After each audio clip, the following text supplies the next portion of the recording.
up here, he's gonna be late, but he said start with that. Alrighty, Okay. sorry. Okay. We will call the meeting to order. It is Wednesday, December 4th, 2024. Please stand for the Pledge of Allegiance. I pledge allegiance to the flag of the United States of America and to the republic for which it stands, one nation, under God, indivisible, with liberty and justice for all. Okay, Western Commissioner Otto is going to be a few minutes late. He said proceed without him as if he's here, so he can, I know how we would vote. Minutes and reports, proceed with Bob. Yeah, we have the sheriff's November 2024 things. Okay, I don't think we need to go through all of our upcoming meetings and events. I do want to tell everybody, our clock on the courthouse is not working. But considering some of the workings in that go back to 1898 and then 1918 when the courthouse burned, we still got the same workings in there. And they are manufacturing a part by hand to replace it with something. So we will have our clock working again, hopefully within 10 days. What time is it stuck on? I have no When idea. I was in charge, it got stuck on 5 o'clock, so. Just saying. Okay. 5 o'clock somewhere. Okay. I We do don't thank have any Harry for commission taking that. comments, we don't have any bids and contracts. I think we will do this before we do the courts, if that is okay. So if Kevin Light would come forward, please. Come to the principal's office. You know, you serve until you're replaced. We haven't replaced you yet, so. I'd say it's getting Kinda old. is. Not effective. But anyway, we have a resolution from the Cole County Commission. Whereas on June 19th, 1990, Kevin Light began his career working for the Cole County Public Works Department. And whereas Kevin has worked tirelessly for numerous department directors, including Mark Thornsberry, Ed Rackers, Chris Yarnell, Larry Benz, and presently Eric Landwehr. And whereas Kevin has been a very dedicated employee for the last 34 years of the county, and I'm going to skip all this other. Now therefore be it resolved that the people of Cole County do hereby thank and commend Kevin Light for his years of faithful service and loyalty to the county. We also wish him the very best in retirement and many enjoyable years ahead, and we will truly miss you. I do mean that.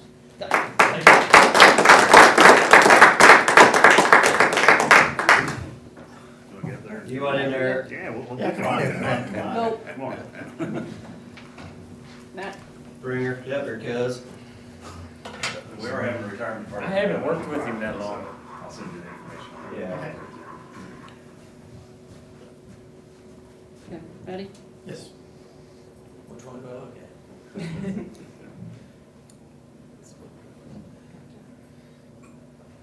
And we will, thank you very much. Hey, you are sticking around to push snow, right? No commitment there. I gotta be separated from. For I'll 30 try to days. get this being recorded, I was trying to get this on, No, on he recording. did drop that hint, so, yeah. Okay, 'cause I noticed you were retired right before the snows. Yep. Well, almost. And he's gotta I be was gonna say, going I got completely one for in 30 Saturday. days. It wasn't- Yeah, it on was a paper, good right? fit. Thank you. Completely. All right, thank you all. Thank Thank you. you. Thanks, Kevin. We will move into our budget hearing, and we have Judge Beadham, Judge Walker, Donna Jordan, Holly Butler, Matthew Duckett, and, yeah. And I think we did a lot of this already in August. We chewed through almost all of this in August. There were a couple of things, you know, Come up to all of our fans can hear you speak. yeah, we chewed through all of this, I think, back in August. And there were two things that, you know, one of the frustrating things that happens to us is we do all this in August because that's what the law requires, and then things change. So two things I thought that had come up since that time, one of which was how we handle the cost of security. We don't make that contract is made through the county. But last year, because we didn't put the contract increase in the budget, then we were short on money. So the number for year 3 is 130,166.40. 130,000. 166.40, which is like roughly $5,000 more than the year before. Okay, remind me, whose budget is that in? I think it's in the Marshall's budget. Marshall's. Okay, that's 150. Page 67. Is that the one that we got the RFP out on now? This is different, okay. Now, this one cycles, I think, in November. And then one of the changes that Mark made when he became the auditor was Kristen had always paid like December in January. And you, or had paid December, yeah, whatever it is, you changed it, and that made a difference. But this effect goes into effect November 15th, so there's a month and a half of this rate in this year. Okay, So, just wanted to bring that, if we need to adjust this year. Right. Because of that, that's fine, But- that's easy, but, so we've got, is that the 121,000 we currently have in the budget? And you're saying we need to? well, we're gonna need more than that. Right. Because you're gonna have, like about 6 weeks. Yeah, but that's gonna be, that means shouldn't be that much more money. The weekly cost is goes up about $100 a week. So it should be $600 or $700. I don't think it's gonna be significant. This was your page projected, you the on there? 145 was You mean, Mark? projected for 24. Yeah, 68. 68? yeah. You're talking about for the rest of this year first, though, right? Is that what you're talking about? Yeah, for the rest of I just wanna make sure Yeah. we have enough for the rest of this Yeah, year. yeah. So- But I just wanna, yeah.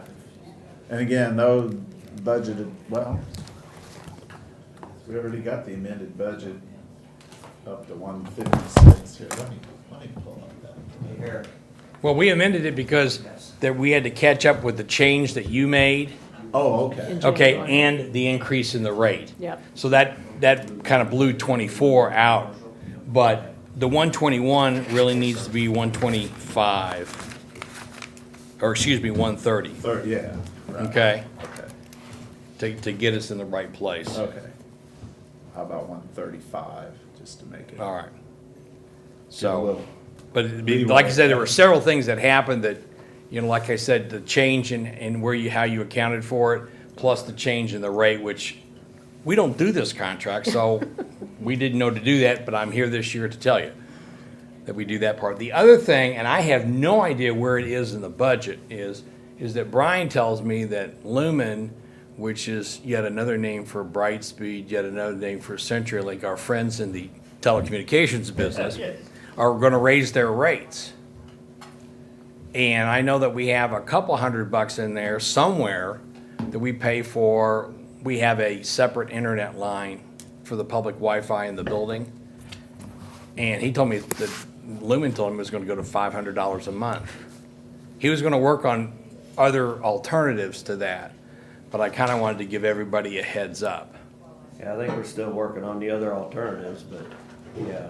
I don't know where that is, I don't know where that is in the budget. It's like, we talk about telephones, you guys assign the telephone cost, and we put it in the budget. We don't have any control over that. Well, now we're working on telephones for the newest judge, so. Well, Brian told me we got that under control. I know under circuit clerk, we got an internet category. Okay. I don't know if that's where it gets charged, but we can.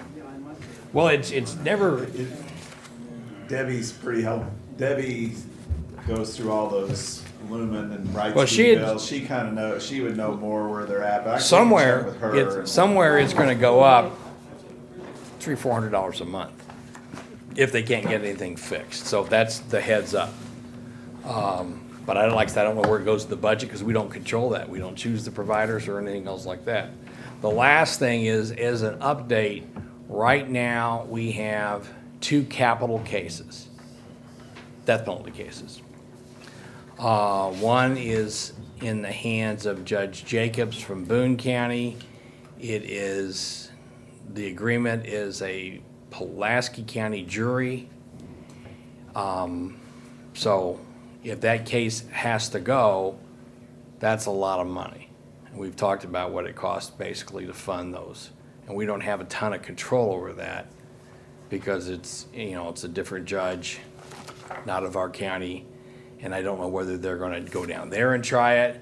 They're gonna wanna bring people up to Cole and try it. But that's just out there.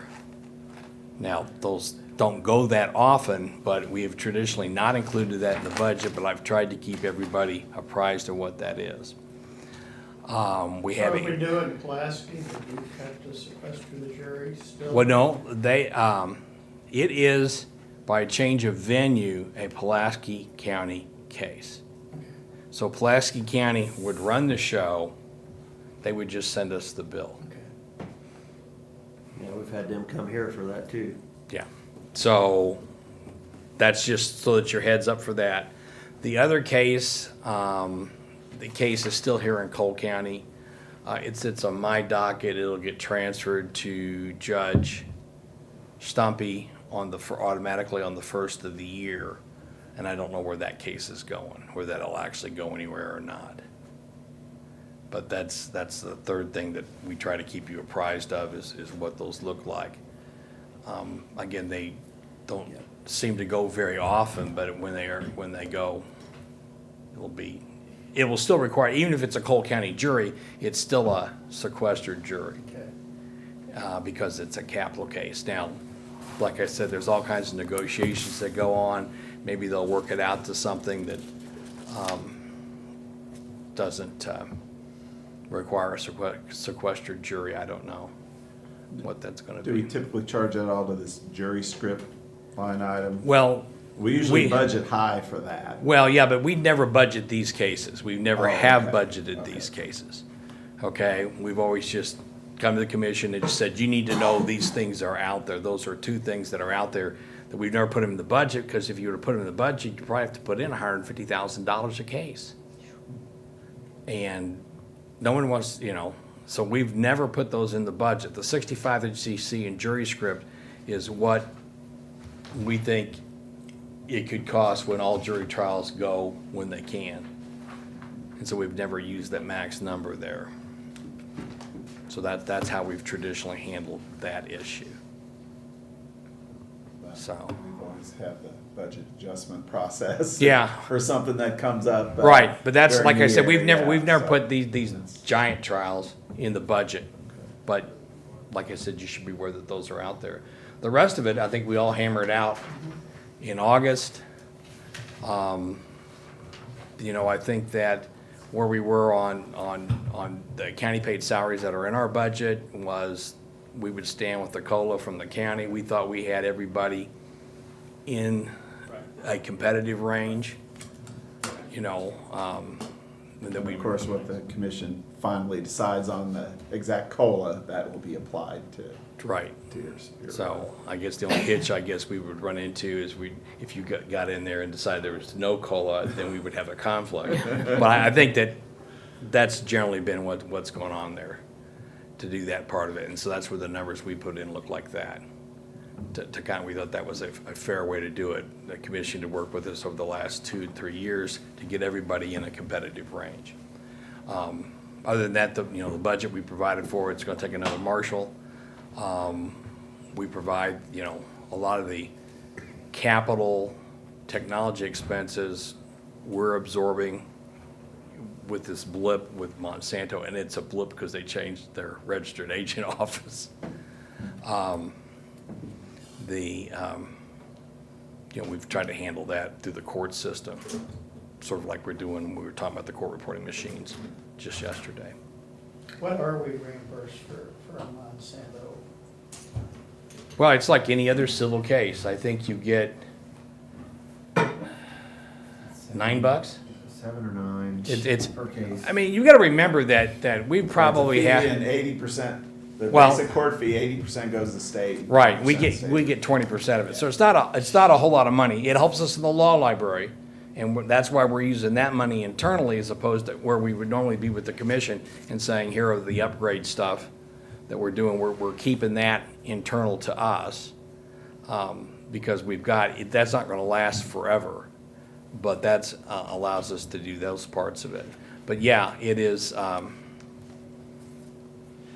think it's either $9 or $20. It's not a whole lot of money. Because, but you think about it, because the state, pardon? For Monsanto, it was times 20,000 unexpected cases. Yeah, That's why I mean, Say, like, so if you look last at- year, And we're just using with that to volume, not- it really increased the. Well, yeah, I mean- What we put in Yeah, the clerk budget. and that's a is different 40. pocket, okay, and that's money that goes in the county GR and, you know, to help fund some of the stuff, but you gotta remember that payroll is all state.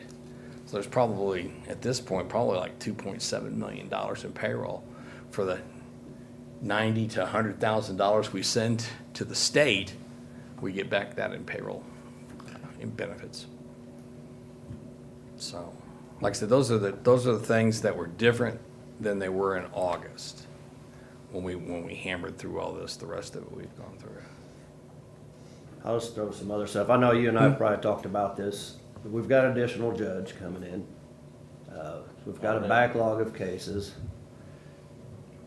We've got prisoners being shipped out of Cole County, costing us upwards $330,000 just to house them somewhere else, and that does not include transport. and Transport. Stuff like that. So with the new judges coming in, additional judge, I think the prosecutor's gonna be asking for another attorney or two. What else do we gotta do to try to get this backlog cleared up? I know the public defender's part of this mix. The investigators, there's a whole lot of moving parts here. You talking about time to trial? That's really what you're asking about? I don't think a lot of them are going to trial, it's just they're sitting over there filling the spots. It's, there are so many things fit into that equation. You know, having the sixth judge actually aggravates it because we've only got 5 courtrooms. So it's not like we got a new guy here who can take 16% of the files, put them on his desk and go through them. We can make a courtroom in here. Whatever we need to do to try to clear. We've tried cases in this room. I know that I have, and I know that Judge Walker has. It's not ideal for a criminal trial, No, but. but it other has, civil it has stuff, to be low-hanging a civil fruits. circuit trial for the record, because you don't have the recording equipment, the FTR Gold recording equipment that it takes to produce the official court electronic record. But it's gonna take, you know, a 6th judge is gonna increase what the prosecutor needs, the way they've currently got it scheduled. It all just kind of pushes together. It's gonna take more resources, but it's gonna take a commitment of everybody to moving that stuff. And it's, you know, prosecutors in on that, the public defenders in on that. I mean, why are they even bringing us another judge if it's not gonna help things? And so that's what I'm trying to figure I out. How had- can we take advantage of having another judge? If we gotta figure out recording in here, we record the meetings, maybe that's not totally up to par, but Well, there are rules on it. I mean, that's, the last FTR that I put in was $15,000. compared to 330,000 that we're having. You know, as far as that. I'm pitching it up in the air and I don't know where it's gonna go. Yeah. We need to do I something. think you're right to focus on that, I think, but so many different factors affect that number. And then, Right. you know, and I'm not here to talk for the prosecutor, what their role in it, or the public defender's role is. I'll just tell you that each of those parties have a part to play in what it takes to actually Yeah. get those to trial. But I don't know that the 6th judge is gonna make a difference. Because at the end of the day, I got the same number of courtrooms. We don't have a judge availability problem now. We won't have a judge availability problem in the future. We got plenty of judges. We just need space to try those cases, and we need So, you to- said 15,000 the last time you put in the recording right. system or whatever. I mean, for 15,000, it's worth looking at putting it in here and Yeah, using but it as a temporary courtroom to try to clear things And up. I don't disagree with that, I just don't know that that's what's holding it up. I mean, that's a question to ask, you know, we set hundreds of days for criminal jury trials in this circuit. And we try not very many. Okay, so where's the ball being dropped at? At some point, you gotta say, guys, get off your duff, we're doing this now. I mean, I know. And we do they that, have we do rights that, and and we stuff, do but- that. We take 3 cases, and we say, we're gonna try them this week, and we get to Friday, and we say, this is the case we're gonna try, and then that case gets resolved. That's the only way we're able to force cases to get resolved, is set them for trial, but we can't set 10 cases. I mean, we set 10 cases for trial. So it's gonna take a commitment of all the players to do that, but the judges are there, they're available. I mean, you know, we have days that we set for criminal jury trials that don't go. So 5 or 6 years ago, I think it's been about that long, we had one of the commissioners sitting kind of with all the players at the table, trying to figure out It's probably time, what gear need to be Yeah. greased. it's or probably what. time to do that again, And probably not at budget time, but maybe as a standalone after the first of the year. with the courts and with the prosecuting attorney. Judge and wants it with after the first year when he's gone. No, well. I'd even come back and help it's you, not something we're Judge. gonna decide. And I'm not throwing this all on the No. judge's laps. We're I'm- not gonna decide I know it now kinda, anyways. you all have a little bit of control over that over there, public defender, we have no control over them. We got a little bit of control over the I county think stuff. That, I mean, What can we do? you know, You are right to ask, the judges do have a role, but There's we're others doing involved. it, we're setting them for trial, we're leaving the days open, but we don't control when they plead, when they agree to plead. So, I mean, since I'm throwing this out there, I'll volunteer to be the one to sit down with the players at the table and be the liaison between I county and we I can think that's try to do entirely after the first of the year appropriate to again. do. We did that before. Boone County's done it a couple different times because they have the same problem. You know, Yeah. to do I'm that. sure but I- we're not the only ones, but Right. I was just But talking to there the sheriff are about his budget. there are so many factors that go into that. You know, like I said, the courts, we've set them, we've made ourselves available, we've got those things, but, you know, at the end of the process, we don't control when the defendant decides to plead, we don't control if a new plea offer is made on a Friday afternoon. Well, it's usually right before y'all go to trial, so it's, Yeah. yeah. And then, and what that impacts us is we block the time off for criminal trials, then we put the civil trials behind. Because you can't just flip a signal, you know, it's not uncommon to cancel a criminal trial on Sunday afternoon for whatever reason. But you can't do that in a civil case, because, I mean, the amount of money it takes to get prepared for a civil case, they need to know at least 10 days in advance. Well, let's get together after the first of the year and just, I don't know, I need smarter people than me at the table and But people that have control of other you're right areas. to ask the questions, but So- I mean, so many different things fit into this equation Yeah, that it's difficult, and, you know, there's stuff I'm sure the prosecutor could do, there's stuff the public defender could do, there's stuff that law enforcement could do when we're talking about criminal cases. yeah, And it's a lot of moving parts. Anything else for your budget? Definitely wasn't throwing it all Okay. on the judges, but that's one of what we need to do. thank you, Sam. Thank you, sir. It's your last time before us, you know. Maybe we'll have a proclamation too that we can present to you. We'll make you sound so good. Well, I'll take all the help I can get, Sam. But I Thank thank the commission for working with us in the last 4 years where I've been the presiding judge, and I think we've got some stuff accomplished, and you should come by and see the courtroom. You There's know, painting going on over there, right? there's painting going on, there's been a lot of plaster repair, and it looks, you know, really nice. We got the carpeting done, at least in the office area, so Yeah, I Chairs figured and some- bolsters. the chairs are at MVE getting reupholstered, and, That's why we're having a retirement party then. That should be done by then, right? I'll be at the sheriff's office having that. Thank you. Yeah. Thank you. All right, thank you, Okay. Judge. Thanks. Well, I'll keep Thanks, Judge. moving. I wanna keep moving as on, so. Sure. So you're telling me I can't keep asking questions, is that? Well, if there's something we could need to talk to the do judge. today. Okay. Very good. Well, we got- Alrighty, Circuit Clerk Mark Eichholz. Yes, sir. Let me get my no button ready. What page?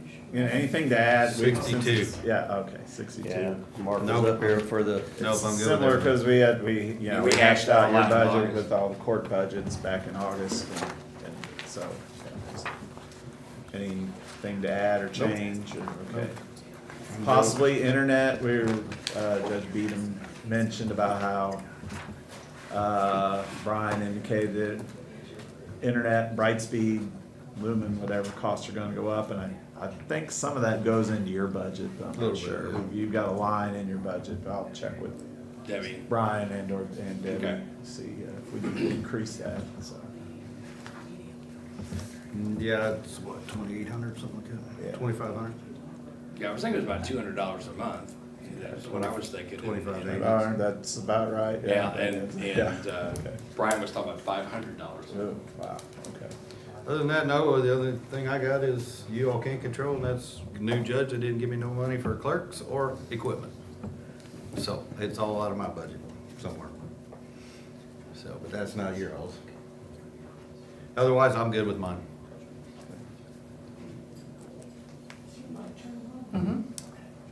Yes, it is. Good? Any- All right. no questions. Okay, Nope. all right. Thanks, Thank Jeff. you. Okay. I knew mine'd be fast. Okay.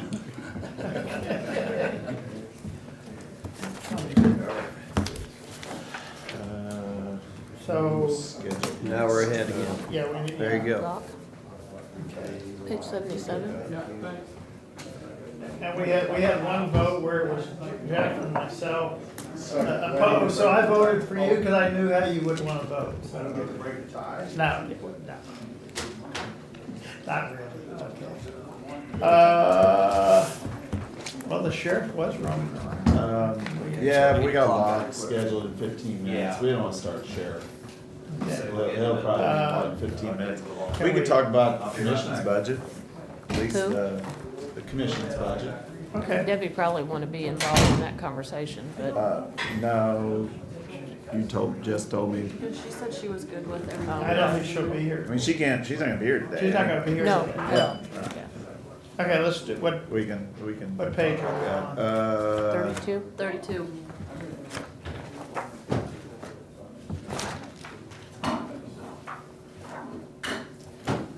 I mean, your base budget, I think initially, Debbie threw in a salary request that included a higher COLA than what I was proposing, but that's really the only Sign difference, but it sounded like she's fine with,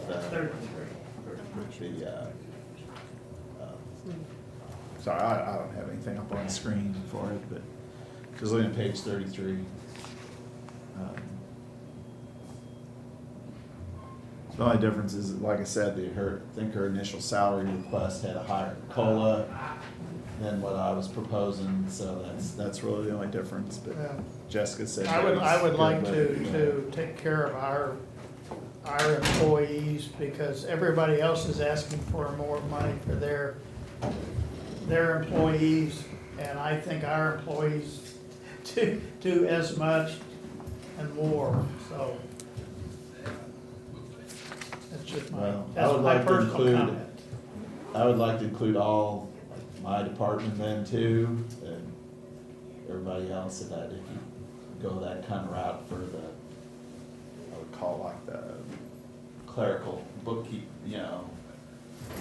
type departments like, us, and even treasurer. And, I think that all ought to be looked at it kind of at one time, and not single out just, one elected officials department or two, so that would be my Well, request. ours usually ends up just getting the COLA, and I know between HR, between the attorney, it's, we have a lot more than just clerical. Well, I know. But, so I know, anyway, but that's, yeah, we can discuss that next week. Yeah, okay. Anything else on commission budget?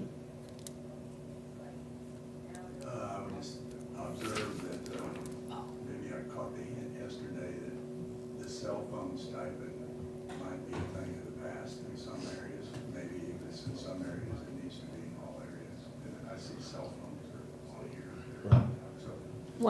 I do know of one thing, I'm sorry, Harry, I didn't mean to interrupt you. The, No, cell phone stipends are included in salaries. That line item, cell phone, that's your county, Oh, that's the okay. cost of your county provided cell phones. That's what that line is on your budget. Stipends is all salary, that's a It's all salary. Inside the salary number. Yeah. There was, I mean, Eric Landwehr's proposed taking out Right. cell That's where- phone stipends, and I agree. That's kind of a thing of the past. Everybody has a cell phone with unlimited call and data now. That's, you know.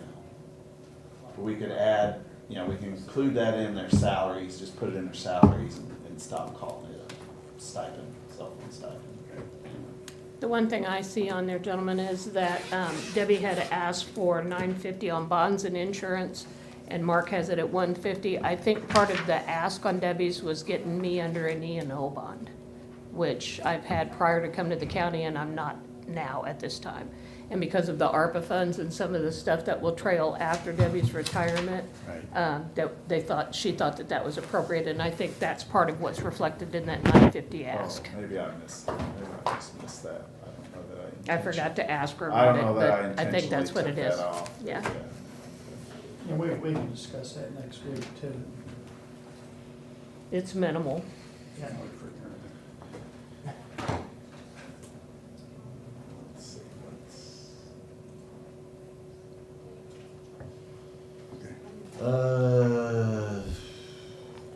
no, that $800 is for bonds. That's for bonds on these guys coming into office. That's the difference. And we usually pay that before the end of the year.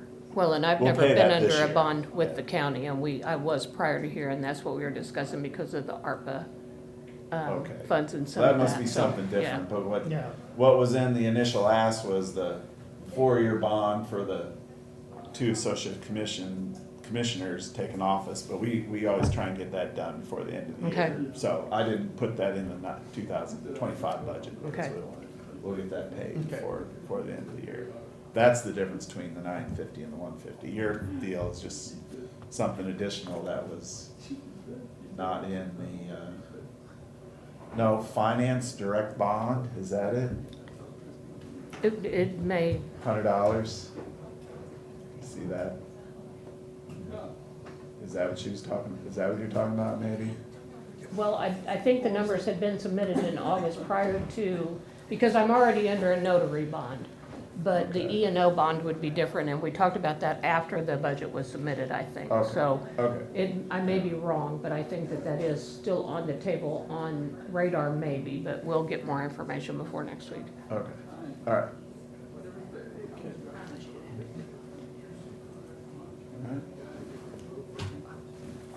It's easy.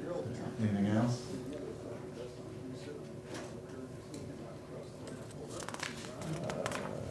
Anything, Jeff? No, sir. Well, Okay. I need new batteries for my no button though, I think. Locke walked out, we can Somebody stole we it. can get back to more when we can start What- this when he's what back, page? but. What- Well, if you keep going under the Oh. commission, you've got a number of small funds, like 34 is the domestic shelter fund, that domestic shelter fee that just comes in, we pay it out to, the only entity that requests that money is RACS every year, so we pay it out to RACS. I mean, the numbers are what they are, it's all dependent on how much money actually comes in, there's really nothing, it's just an estimate. But there's, I just wanna point out there's some other funds, we could maybe get back to the ARPA. You know, in fact, with Debbie not here, we may wanna put that one off till next week. Yeah, I And think go a over lot that in of more this. detail. That's page 35. What I've tried to do is put everything in there that we pretty much know isn't gonna be paid till next year or later, like the $1 million to Lincoln University and the $350,000 to the soccer, for the soccer complex, but we can go through that in more detail next week when Deb's back. So. And page 36, putting the, I'm creating some new funds, the 911 wireless fee. I mean, legally, it's restricted to 911 services, but Kristen put it in the general fund and tracked it with spreadsheets, Excel spreadsheets. I wanna let BSNA do the work and create separate funds for some of these things, so that's one I'm proposing, to separate out. Same on page 37 with the opioid money. Again, that was just, put in the general fund, keeping track by spreadsheet. We're gonna separate that money out in a separate fund, start January 1. Easier to track it that way, not too, so. Because you're doing it that way, we don't see the history, right? No, you'd have to go back to your 127 budgets to find that. There's a line in there, Yeah. which is on page.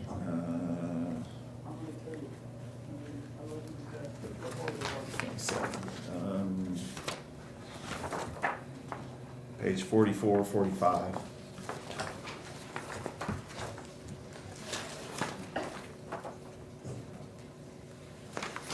Like on page 44, there's a line for opioid. Under miscellaneous, kind of in the middle of the page, national opioid settlement. I can't remember how far back this goes, but we got 31,000 in 23. So far this year, we have 214,000 received, so.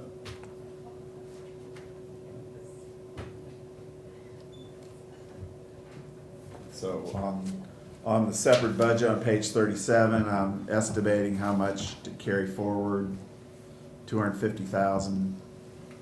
And just kind of guessing that we're gonna get 100,000 in next year. That money, you know, that amount we get in every year's gone, it was 31,000, like I said, in 23, it was over 200,000 this year. It's just, you know, it's hard to predict. How long is that gonna go on? I think they're different, different payors here, different pharmaceutical, pharma. They're not all on the same payment installment plan or anything, some Yeah, be on I a think some 10-year are on plan and some are 5, Some are on 7. 10, and I think So- there are still some being litigated that Yeah. they haven't popped up yet. There's some that have not started paying into So- it yet.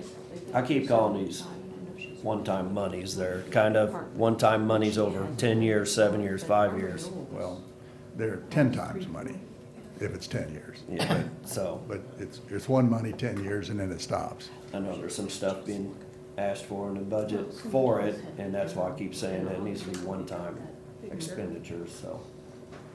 We really don't know how much we're getting each year. We kinda got an idea on some of it, but I think Jill Jill probably has has some history on the different settlements. yeah, Are I there, think we've had emails on them, but we're still, I'm sure Jill has a better idea. The summary page.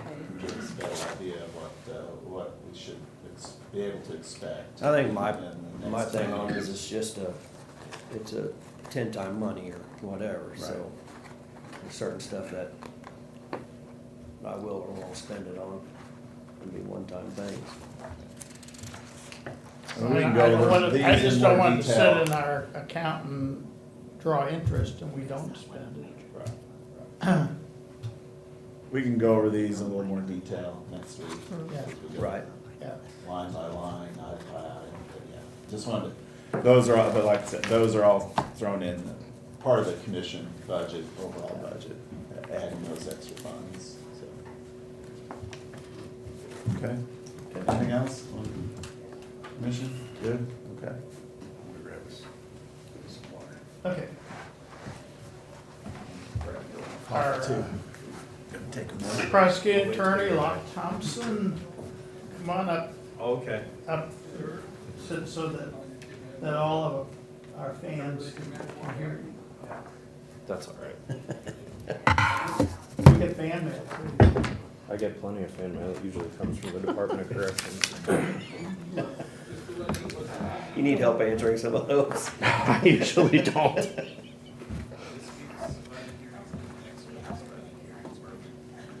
Well, you sat down and everybody left, so. I know. Weird. I'd be your clone, I'm not sure.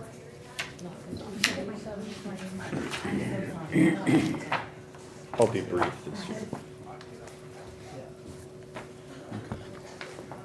I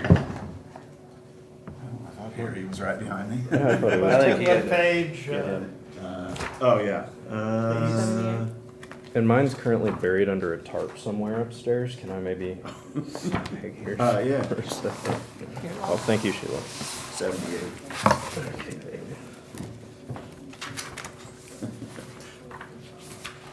Yeah, we got a reprieve. They thought they were gonna have to tear up my office right above my desk, and they found out they had to go in It's been a the nightmare. office. Oh yeah, they had to go right into Carol's on the other office. side, Yeah, yeah.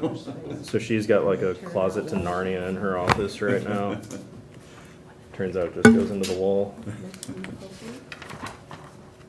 Okay, yeah, page 78. Yeah. 79, or 78 is the, Yeah. okay. So, good morning. I know that I think, Mark, when I sent you my request, it was a pretty sizable increase to the amended budget and salary line. That, I'm not gonna be asking as much as I thought I was gonna be asking for. I've had some changes, and that request contemplated an addition of a brand-new full-time prosecutor and a brand-new full-time investigator. I do have a part-time prosecutor who is probably transitioning out at some point in '25. My solution there would be to, once that person is out, transition that position to a full-time position. so it'd be just a half a, Sorry, yeah. So, that doesn't though change the fact that I probably could do with at least a part-time additional investigator. My investigator did come to me and said, hey, it would be really helpful if we did have an additional person here. He's not the type to complain about anything at any time, so it may be that I'm looking at adding a full-time position and then just transitioning that part-time to an investigator as opposed to it being an attorney. I'm also, I think that was what inflated that number so much, was asking for an additional 2 so what is full-time. your ask now? So my ask in that line is going to be. All I did was put current, I did this pretty Right, much for right, every department. right, yeah. Current salaries plus COLA. That's Right, pretty much all. so, That's fine. I do have merit raises and the like. I plan to do my annual reviews and request those as well here in the next week or two. So my request for the salaries line would be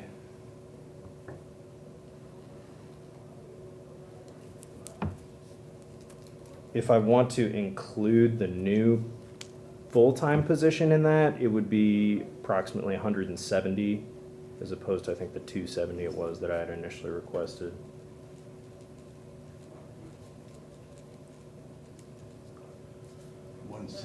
So that would drop your request down about 100,000, so your. Correct. It would- Request was 1.4 million, so Right. it'd go down to 1,350.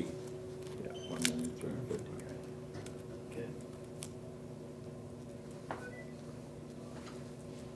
At some point soon, could you? provide Yeah, us I'll get the- that, I'll get that all to you by Okay. hopefully the end of the day, Oh. so. Cause really, next week's Mhm. 2 to 3 days of meetings is Right. kinda where Right, they go through all the. Right. Yeah, go I'll back get through you- every detail and try and I'll get decide you the on detailed final. stuff, Okay. so. And then that, yeah, cause if we're not, we wouldn't be adding, preface this, so I wouldn't be adding that additional attorney until September. I currently have someone hired on in an intern capacity, upon graduation. Plan is to hire that individual, passage of the bar, which we'll get those results in September. So until then, he would just be, that individual would just be on like part-time intern status. Do you see your office workload change as a result of another additional judge? So the number of cases remains the same, however, the number of dockets obviously now increases. And so it does help. You know, the thing I have to be cognizant of with my part-time attorneys is how much time they have to be in the courtroom during a docket. Because really, as a prosecutor, you know, when you're in court doing hearings, doing trials and things like that, you know, you're obviously doing really substantive stuff. Dockets are not always that way. And so it kind of eats into hours when they could be working, yeah, could be working their cases, you know, doing further investigation on stuff, you know, drafting their motions, whatever it is that they need to do in their office time. And instead, they're stuck babysitting a docket because by law, we have to have a prosecutor present anytime there's a criminal docket going on.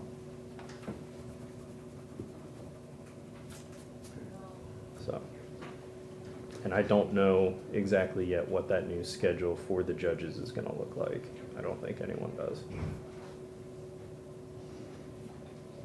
Well, yeah, it would seem that if they're gonna increase their judge or workload there, it's gonna increase yours, but then we were just talking about, I don't know if you were listening on your way in, but the challenge is too, having a courtroom for it, so we don't have another courtroom, and Yeah, I mean, we're gonna try to get together, start, I don't know if you heard the conversation either, but after the first year, try to get together and get all the players at the table and figure it out, cause we're spending $330,000 housing our prisoners in other places. Mhm. So if we can try to figure out how to expedite things, get some things rolling, maybe some low-hanging fruits, and one of the things was we don't have another courtroom, so do we set this up as a courtroom? Do we spend $15,000 on some kind of recording system that would comply with what they require? And I think the one thing you would have to worry about at that point, and I'm not the expert on this part of it, but would be just security for this So building. I'm thinking, you know, you can do divorce proceedings or something like that in here. Right. It's something that's not gonna be a big Well, security threat. Maybe civil. I don't know about divorce. Yeah, that could be a security. Bad threat. example. There's more, I think there's as much violence with the when the wife gets the elevator and the husband gets the shaft, he sometimes reacts and puts down the opposing counsel, literally. Yeah, so. But yeah, I mean, there's obviously spacing issues that need to get figured out as well, so. I don't know necessarily what the solution is there. Yeah, I'll admit, I'm not the expert on either, but we gotta get the people to the table, all the players in the game, and Yeah. say, what, you know, who's got some ideas here? Yeah. Try to get it. Can Taken care of. that old jail still get knocked down? Sometime, I'm game. sometime. As long as we don't have to spend too much on juvenile center, we'll have some left. There you go. I think if you look at the way Boone County redid their courthouse or added on to their courthouse, I go up there occasionally as a special on some cases there. I think they've done it pretty well. I don't know if we have as much space to do what they did, but if we could do it on a smaller scale, that might be pretty effective. We don't have as big a backyard Right. as they had. Right. And theirs is spectacular. Yeah, it looks good. So those plans we have though had a 100-person courtroom, a large courtroom, so that, you know, they could do jury selection all in one place. I think the and- problem is, so you would want,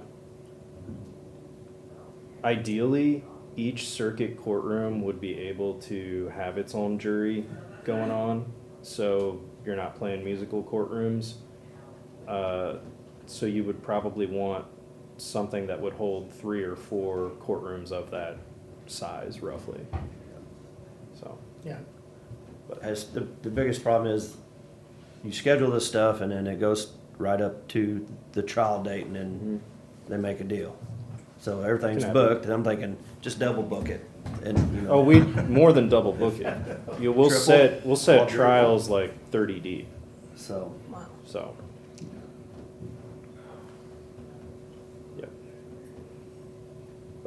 anyway.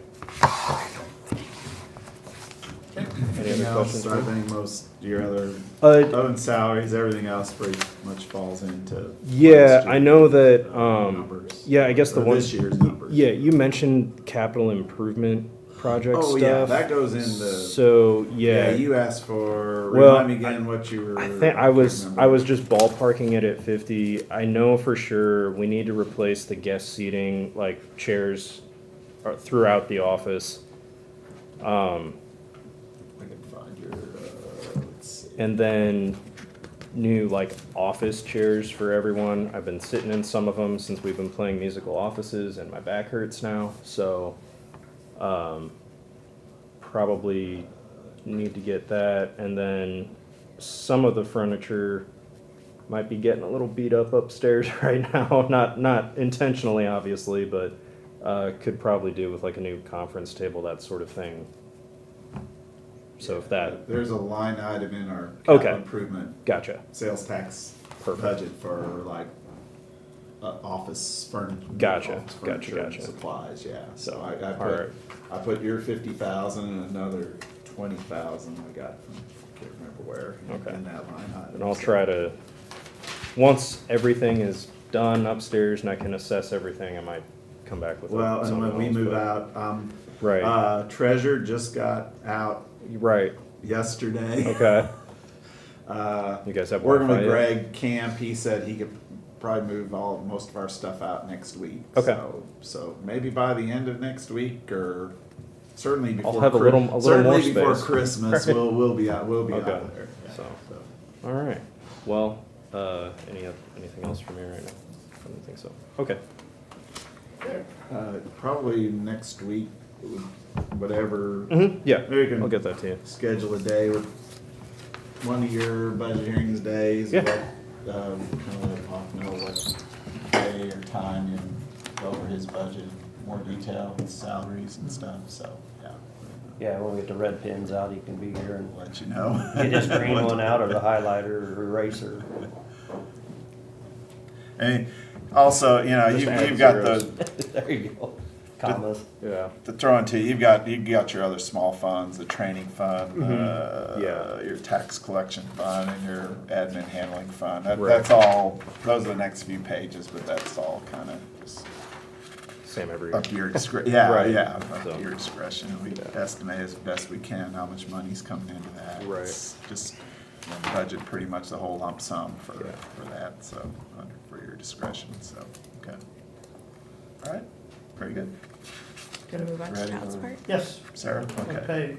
I'm sorry, I don't have You're mine back a either. couple of pages, 69. I think. 69, okay. 69, 70. So it's scheduled, yeah, so, okay. I will just start out with the most important part, and that is that the full amount that I requested is covered by the amount we've been allocated by the state of Missouri. So Cole County would not be on the hook for any of this. The changes that I have requested are a little bit more in our equipment service contract, just because after the hack, we had to get a MOPS through the Missouri Office of Prosecutor Services email accounts. It's costs money for us, not very much. It's a huge change, and it's great because everybody assumes that that's the email account that I had before. And so, because every prosecutor in the state of Missouri has it, and we were using a Cole County one, so it was difficult to get a hold of me. So it's a great change, and it's very minimal cost. The other change that I've requested a little bit more in mileage this year, just because I have to make a lot more trips to Callaway County for those cases, since we share those expenses. And the other changes are in salary. Locke has Yeah, just to make things fall more in line with what I'd kind of proposed as a salary schedule, with Sarah being in a supervisory capacity, I was requesting that she get put on the high end of that APA level 3, or as like I think I had a chief trial counsel at one point in there. I think that might have gone away, and just APA 3 or senior APA. She certainly has earned that designation. And then with legal assistance, just trying to, not as much, but just moving things around to make sure people fit into that legal assistant 1, 2, or 3 bracket. So, And so that change would be that Megan Edgel, who would qualify now to be by merit and by time to be a legal assistant too, and so that would change. The one change that I didn't anticipate that's in there is a difference of the current legal assistant one that we have, Shelby Market, just the base pay. She would be meeting with the cost of living right now, so I would just be requesting $450 additional for her just to be meeting the minimum that is a standard. So that's the only amount that wasn't already included. Which the $450 is also. Yeah, I'll send Yes. that to you. Overall office, Yeah. include hers Yeah. again, or include Um, child support too. the- Yeah, that'd be great, thanks. One other thing, sorry, we can talk more about this next week, but going back briefly to my stuff, this just kind of reminded me. I do know that the AG's office is now, and I think what we've been starting a new, straight out of law school person at is 67.5. AG's is now starting people at almost 75. Again, I know it's the state, but it's unfortunate they are kind of our competitor for people in the mid-Missouri area. So I may be asking just to bump that base, not to the 74, but just to remain in the ballpark and competitive, so. But that would be included in that sort of 100,000 plus that I'm asking for, so. In the event I needed to hire anyone new. That's all I got. I got it. Great, thank you. Thanks. Hey, Mark, on, Yeah. on your numbers versus Sarah's numbers. Yeah. Is the revenue kind of the plug number that you use? Yeah, it's plugged, You just plug the revenue? yes. Okay. Because like she said, every 100% of her costs get covered by the grant, and she just sent me the approval of next calendar year's amount is like 354, over 350,000, so right now I'm at the 324? plug figure, 320, almost 325, yeah.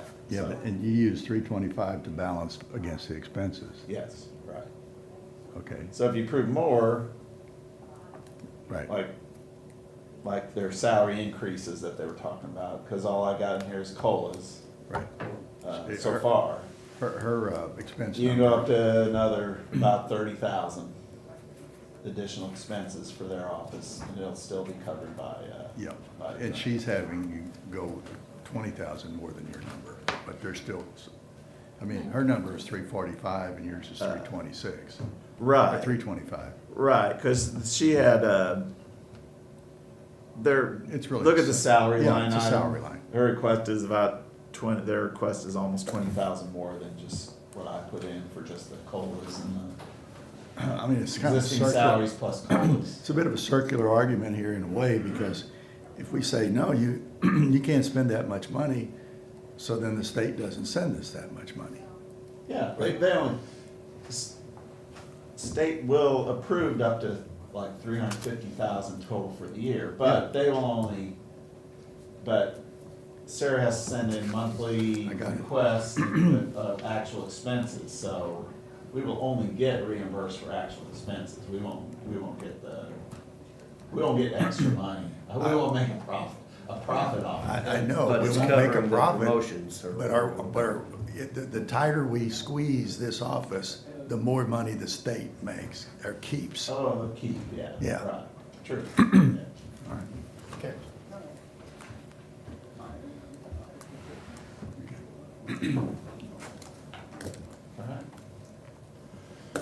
Alright. Brian's behind you. Yeah, let's So, Do Brian. do our half hour ahead, so. Yeah, if you wanna do that. let's do Wheeler's running around out there if he yeah, wants to do it so early, he's- but Wheeler said he'd be here about Brian's here 9. being if he's patient still- and quiet for once. We'll do. Oh, speak of the devil. Remove yourself. A little late on the draw, Sheriff. He drew his phone, by the way.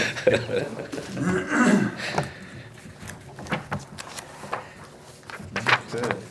Ryan, budget is. I'm on help me out. Page 49. 49.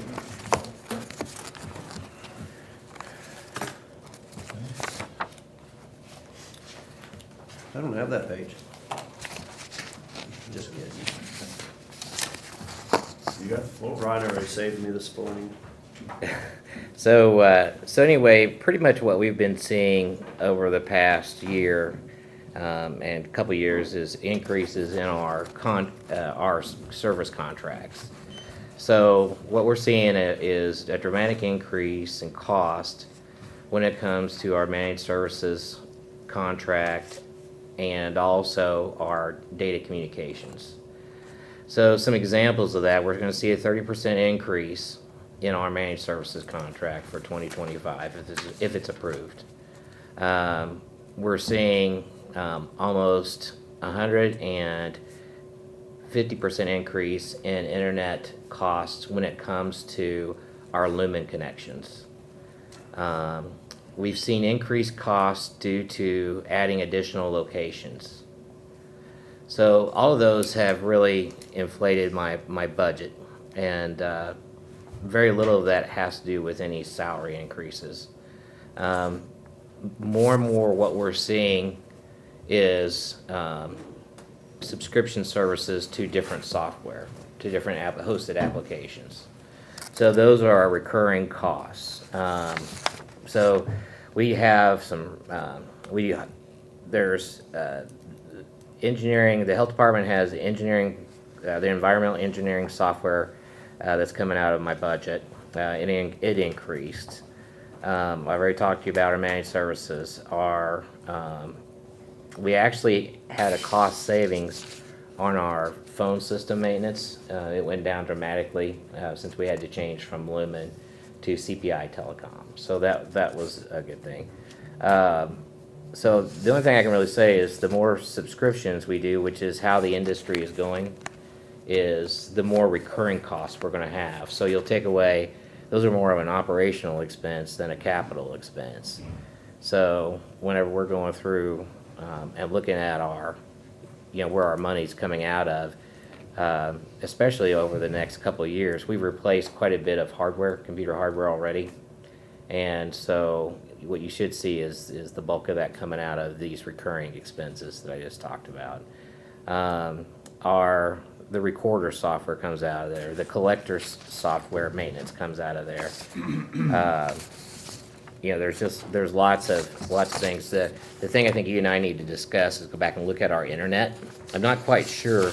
I was going over this stuff last night, and I'm not quite sure how we came up with the budget number based upon what I'm seeing. So Yeah, it looks, we lowered it. yeah, which Yeah. is And that's not jiving It's with not what we're jiving. hearing from Yeah, everybody. yeah, it's not jiving at all. So anyway, like these new locations, they add about roughly they add about 800 a month when it comes to recurring costs.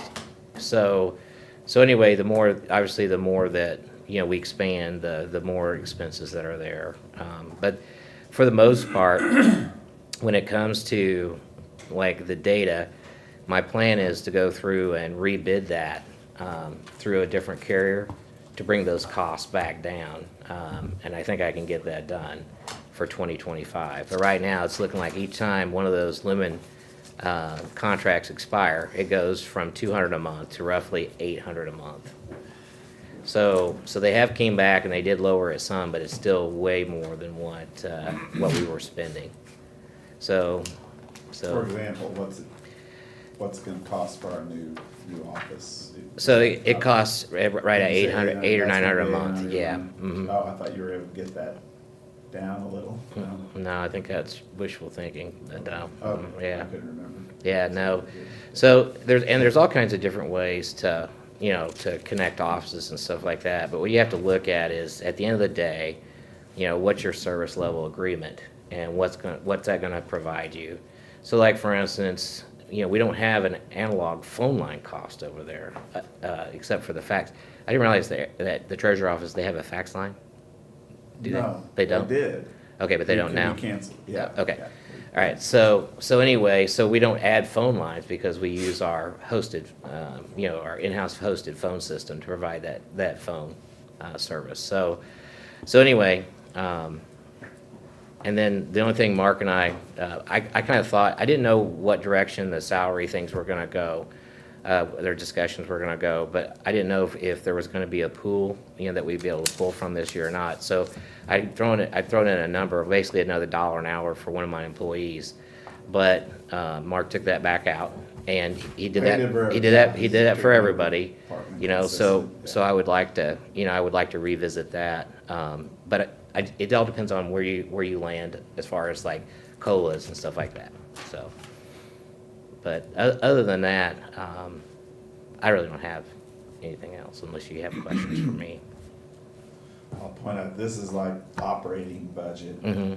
Capital. Yeah, is We on, put, again, I think 250,000. Yes. Next year. Right. In capital for computer equipment. Yes. That would be hardware. yes, that's all the hardware, yeah. So, and I think if you look at our track history over the past several years, I've not used all that budget. Yeah. So anyway, but it's a good number to have in there should something come up, so.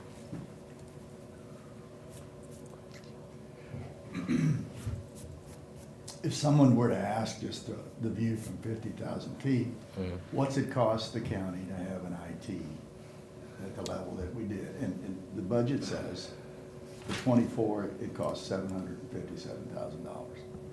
Okay, net 757 after we maybe charge some back to other places. Right, that's kind of what we do, yeah. And the budget going forward goes from 757 to 890. Net in the 890. So the difference is, 133,000, whatever, maybe 133. But you've got one line there that's gone up by 155, which is what you started off with. Right. Which is increase in service contracts. Yes.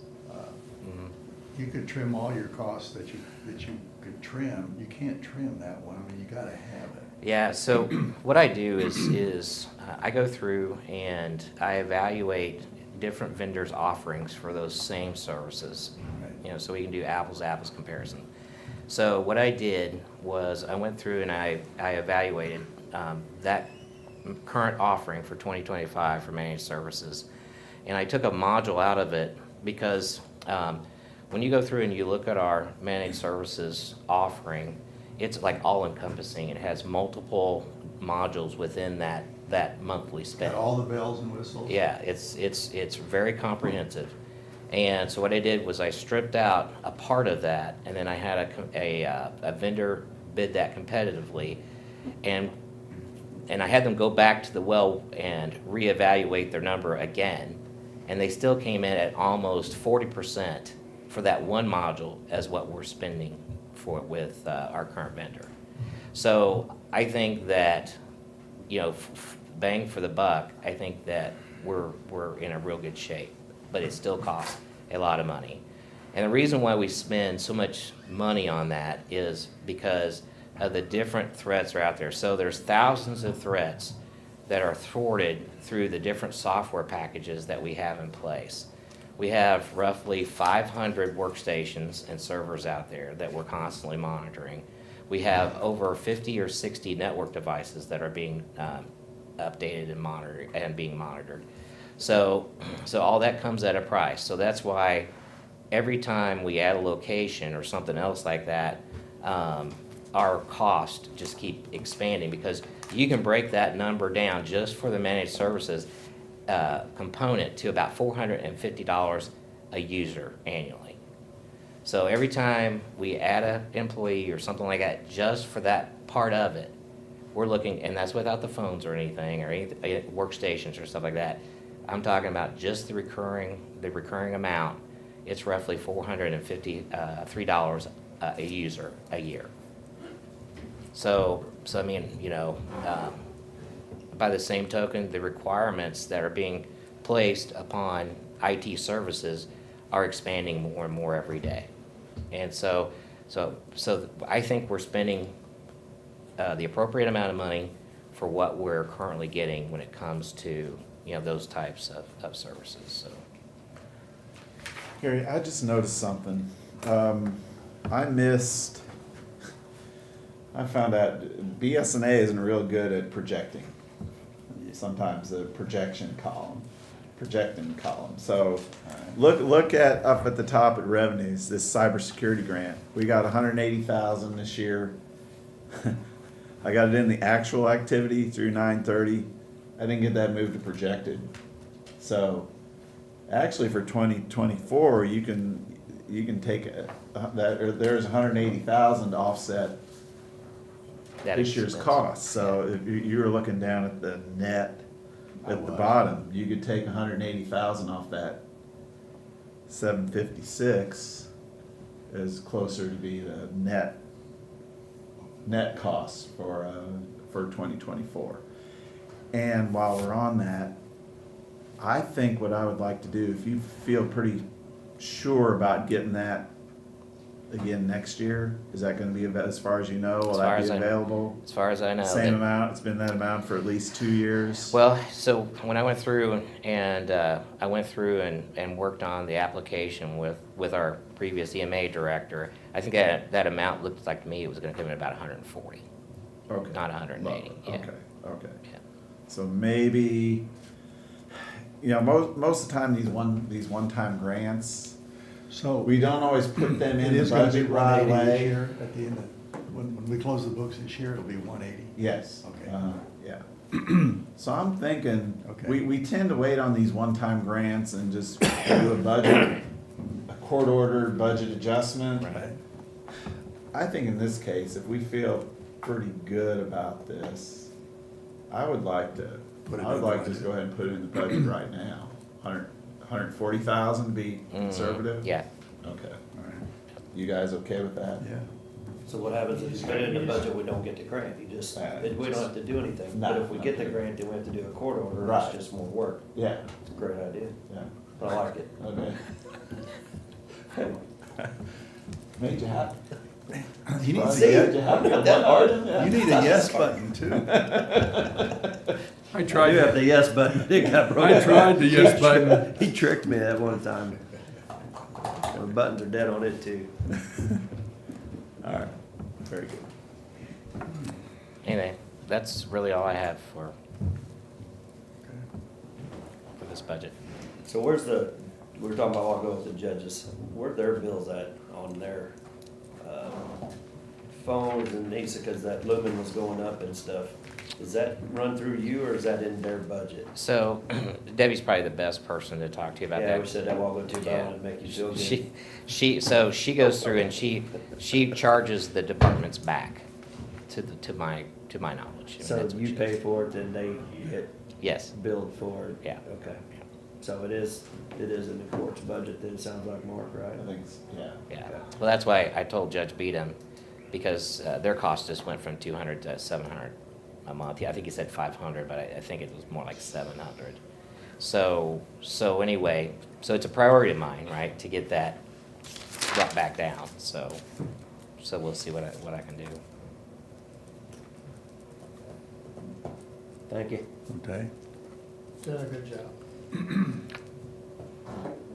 you don't have anything else for me, then I'll I be like back it at all. All right. Now keep talking. We got sheriff. I know, right? We get paid the same. Thank you, Brian. Yes, sir. This morning. So you have to walk out this afternoon. Thanks, Sheriff. Did he give you one? What the heck? You already got this by email. This is more than what Public Works gave us. He's an Yeah, that was engineer. 10 pages, how many pages do we have? And now that he's gone, I will just let you know, Brian has approved all of my budget, so. What page? Oh, yeah. 101.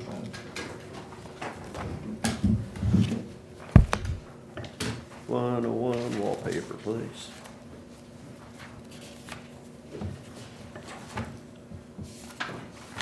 I'll point out if there's any capital unspent by the end of the year, we'll go through all the purchase Did you orders. see and we'll Betsy's add to email it. on the stipends? Yeah, Yeah, and that's just because all we fine. moved those people around, so Okay. not a big deal, we'll fix it. okay.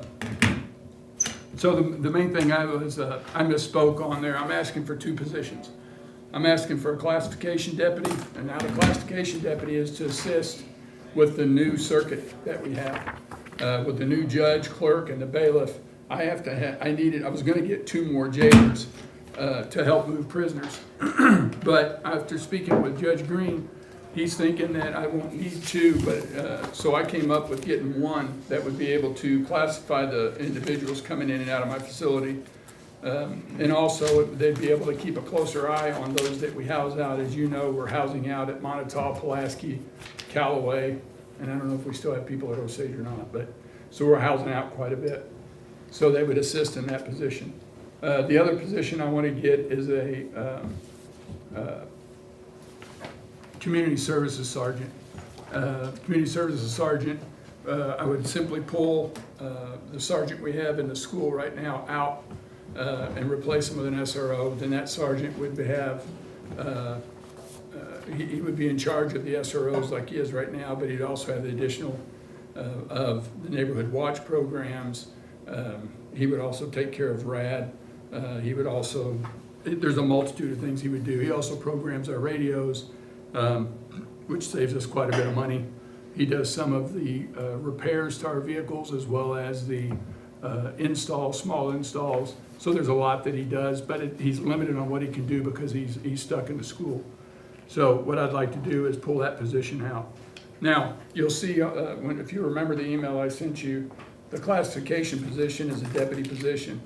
Now, I checked into opioid money, and we could actually bring in a corporal for opioid money that would do the classification position also, but it also have a bunch more job responsibilities. If you look in the packet on page 3, or on packet 3, you'll see in yellow all the additional duties that this individual would do, and they would be dealing with the medication-assisted treatment, and all the other things that involves that. So it fits the criteria of the opioid settlement money. I verified with Jill, and then I've also spoke with Mark about it. But I think we could use the opioid settlement money for that position.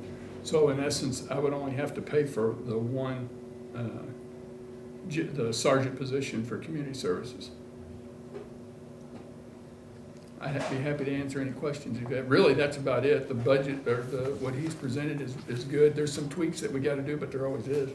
So, but other than that, I think we're doing really well. No, talk to the sheriff about, Opioid. we'll tear into it next week. Yes, sir. Yeah. So- Yeah, this is just presenting it, and we can delve into it more next week if you choose to do so. Told him we could arm wrestle over it, but he keeps bringing up the gun thing. I was like, the gun? Well, the problem there is, with the budget, some of our budget issues, I've reduced some of our budget by me not having any bullets. So, We don't talk about Bunch of Barneys, huh? but it hurts my back, so. How long have we had school resource officers? It started back whenever Greg was still here, so I would say at least 12 years. We And do those are bill them funded. though, right? We Yeah, do. Yeah, we Yeah, they're bill them funded. for it. So the deal with the sergeant is, he's in that position, but we're only getting paid for a deputy position in that position there. So we're only getting reimbursed for a deputy position. Okay. And when we added another high school in the community, did that require another SRO? That was Jeff City, so Oh, yeah, we have not, no, that was Jeff City that did the SRO. So anything Oh, inside I'm the city sorry. limits. We're only worried about the out In the county. county. Got Yes, it. sir. yeah. I'm sure it did though. No, yeah, they did. They added one, maybe 2. I don't Say know. probably a couple over there. It's a big Yeah, school. that's a big campus. I think, I don't know this for sure, but I thought Capital City and JC both have 2 each in theirs. And they're only at a high school level? They don't have we don't have middle school SROs. Usually, and I'm speaking way out of Well, turn they're- here. once but again, they're- For my staff, they handle anything in that school district. Okay. So like Russellville, Deputy Knotts, he spends times at the high school, but he also goes to the middle school and the elementaries, and the same as Blair Oaks and the same as Eugene. They try to spend their time all the way around. I think Eugene is a little more consolidated. Blair Oaks is more spread out, and then Russellville, of course, is different ends of the city. Blair Oaks has grown a lot, Yes, so. and I guess they're gonna grow again, aren't they? So when we were talking about this budget stuff yesterday a little bit, you said you got how many open positions right now and you're getting ready So to we make some have, offers and. yeah, I just had her send me an update, and we are, we're technically, right now, we're 9 positions down. I'm doing 5 offers on Friday. So And that at will, one point, we were 20 down, 22. so. So the I mean, pay We're making raises, some headway, so. the pay raises worked. Some of the other things that we've done, and we're bringing a lot more in. So the social media, I think, we did the radio, and that helped us get our brand out there a little bit.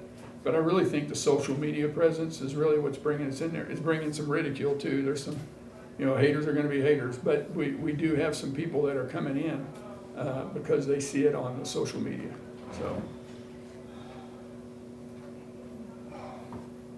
I know that yesterday, Greg was talking about the HVAC system and the water softener. I don't know anything about the water, I mean, I know that he was talking about replacing it, but I don't know what the cost is.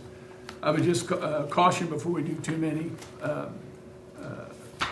projects, because I think this week we do the bid opening for the security electronics, and that's gonna be probably a 6-month deal with them installing that in there, and that's gonna disrupt my mission quite a bit, just doing that. So if we have too many projects going over there, it's just not gonna work. So if you wanted to do the HVAC and the water softener system and all that kind of stuff, it's your building, of course, but I would just ask that you be. Oh, now it's our leery. building.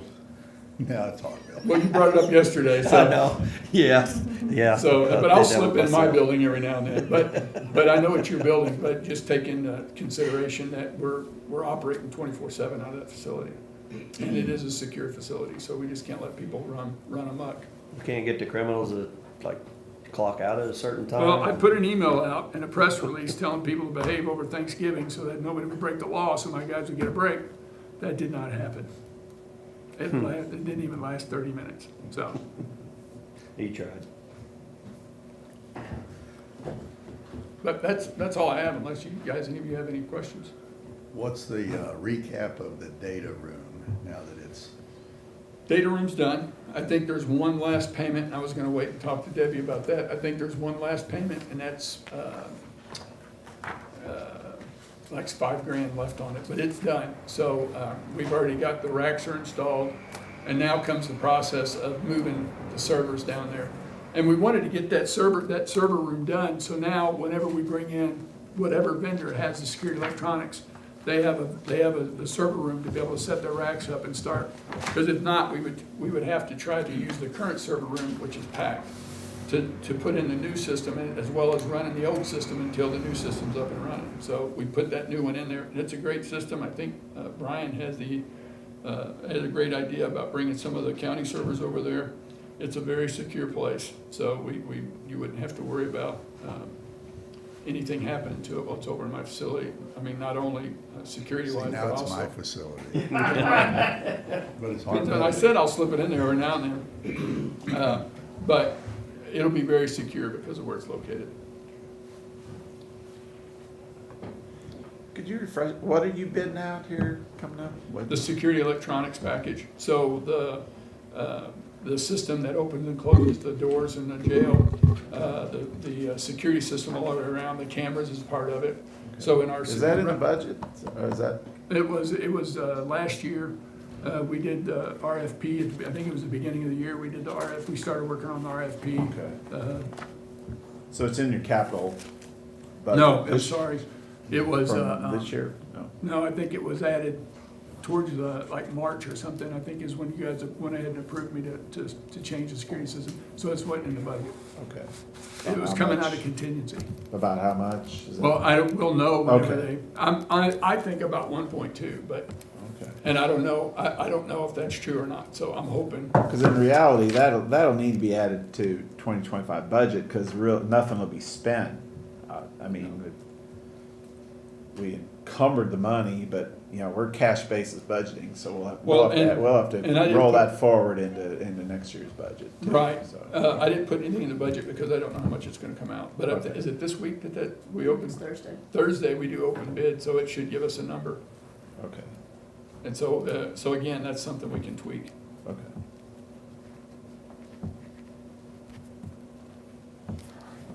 I do have a question on the revenue side, do you think our federal prisoner number is good? It seems down this year.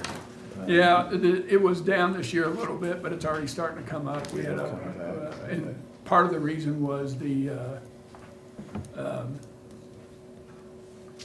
I'm trying to think of the SAPA, since it was knocked down in federal court.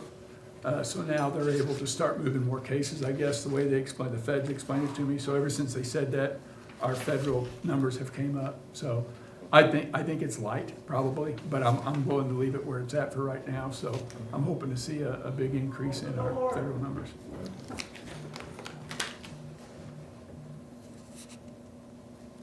And yeah, sales tax, Yeah. 3% increase is about that's about where I think we're at this year. Yeah. so. And I think that's gonna go up too, but I agree, to be conservative, probably 3% is. I wonder if, with the change in the administration in Washington and a outflow of illegals versus an inflow, maybe they'll be housed on their way out. So ICE detainers, so we do hold for ICE detainers.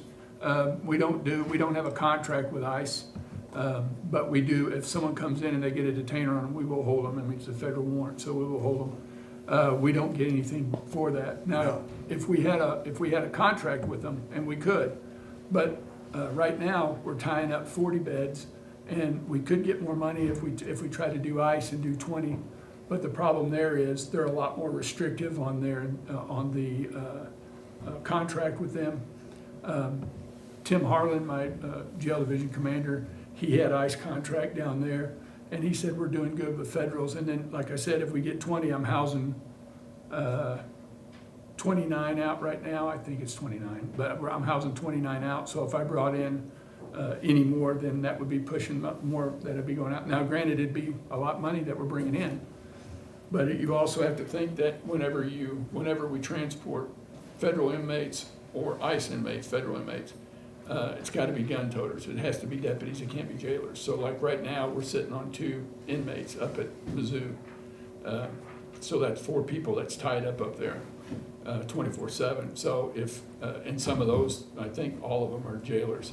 Maybe one deputy, but it doesn't matter. But anyway, if we end up doing an ICE detainer and feds, then we'd have to be 2 deputies.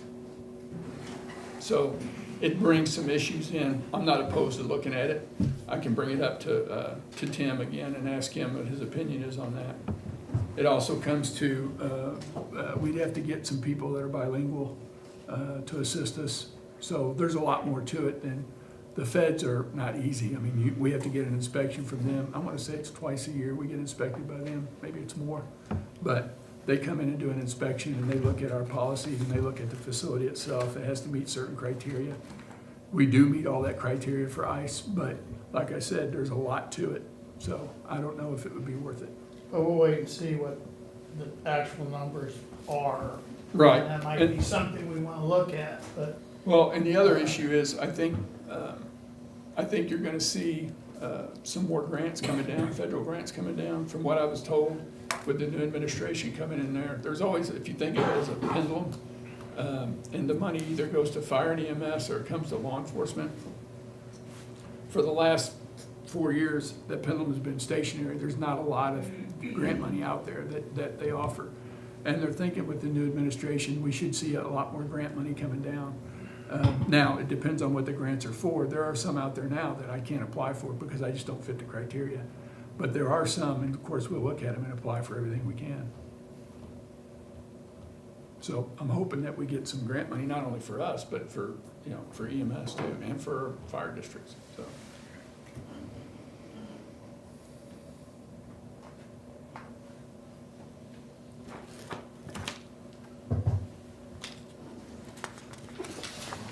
Oh, if you have any other questions, specific questions, I just wanted to go over a couple of Sure. general items, okay.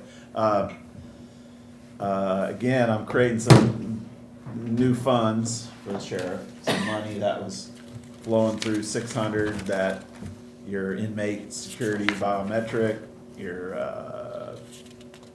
asset forfeiture money.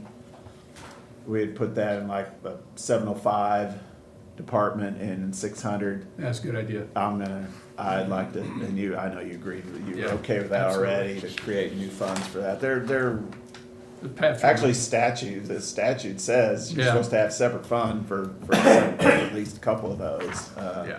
Your civil fees fund, take out that 50,000, just put it in a separate fund. So at the end of the sheriff's budget, you'll see some You're- small funds that we're just gonna, you control. I don't think any of that has to be approved by the committee. Certainly your civil fees, that's totally up to you. Yeah, all of it, I think I all think of some it. of that, I think all those little funds, the statute says sheriff has a. Yeah, I have say discretion, amounts, but yeah. there's specifics that I, like the inmate commissary, the biometrics, there's only certain things I can spend that on. Yeah. It has to do with the inmates themselves, and, you know, and stuff like that, so. That way, actually, I think this way, because I think, correct me if I'm wrong, but I think you've done some request for the commission to say you approve, I want to spend this out of inmate security biometric. This would kind of bypass that. You would have total control over that money, so you wouldn't have to do that in the future probably, so. I'll probably. I just want to point that out if you're. And I appreciate You're that, okay but with probably that, if yeah. it's a big ticket item, I'd probably still at least let you guys know what's going on. I don't want you to get I don't like getting caught flat-footed, so I know damn well you guys don't. Okay, that's great. Do you know if your Missouri Sheriff's Association is working on a new funding source for the sheriff's retirement? Well, actually, it's the Missouri Sheriff's Retirement Board that is working on Okay. some funding. It's a separate from the Missouri Sheriff's Association. They are working on something. I'm not familiar what that is. I know they're talking about legislatively trying to fix something with that, but I don't know what that entails. But they are, because currently, right now, I don't have a sheriff's retirement. Let me rephrase that. I do, but it's only good for another 9 years. So hopefully they can resolve that. So I have a retirement. You just have to No. keep working, John. Well, the thing is the bad part about this is currently, when I get elected, I get, my SURF is frozen, right? The SURF gets frozen. I can't put anything in, I can't take anything out. They're doing the same thing for loggers for new sheriffs. So in 2025, any new sheriff that takes over in 2025, their SURF will be frozen and their loggers will be frozen. So, and there's some, and looking at the county or the state as a whole, there are several counties out there that the only retirement the sheriff has is the sheriff's retirement. And we're not talking like a lot of money, because at the end of because I got another term. No one ran against me. They don't want my job, or I'm doing a good job, I don't know which, but it doesn't matter, I'm getting another term. But at the end of my 3 terms, if I retire, my retirement's only gonna be $28,000. So it's not like we're talking a lot of money that we're asking for, that we're not trying to raise the retirement for sheriffs, we're just trying to make it like it's always been. Well, you're trying to fund it, find a way Trying to to fund fund it, it, yes, right? Because one source of funding has been taken away by the judges. And that's problematic because there were several sheriffs that didn't like the ballot language. It was confusing. I mean, I knew it was a ballot, and it was still confusing for me to look at, and we talked to as many people as you can, but I think the language was confusing. I think the signs were confusing. But, I don't think they ever went out and pushed or explained what was going on with it. well, we did, but it just didn't take a lot of, I'd never heard anything besides somebody asked me if I'd heard about it and stuff and where we stood at it, and I said, well, I did several, I heard you on the radio at least Yeah. once, yeah. I did several, and then I did some newspaper. Somebody out of St. Louis called me. I don't know why, but I get called from St. Louis media all the time. So, I don't think it was explained that this was already something that was on the books, and there was just some kind of wording in there. Exactly. It missed one word or something. well, and the problem is the way you look at the ballot language, it was misconstrued to where, and what people worried about is, the way it was is the government could come in and add any fund they want to it.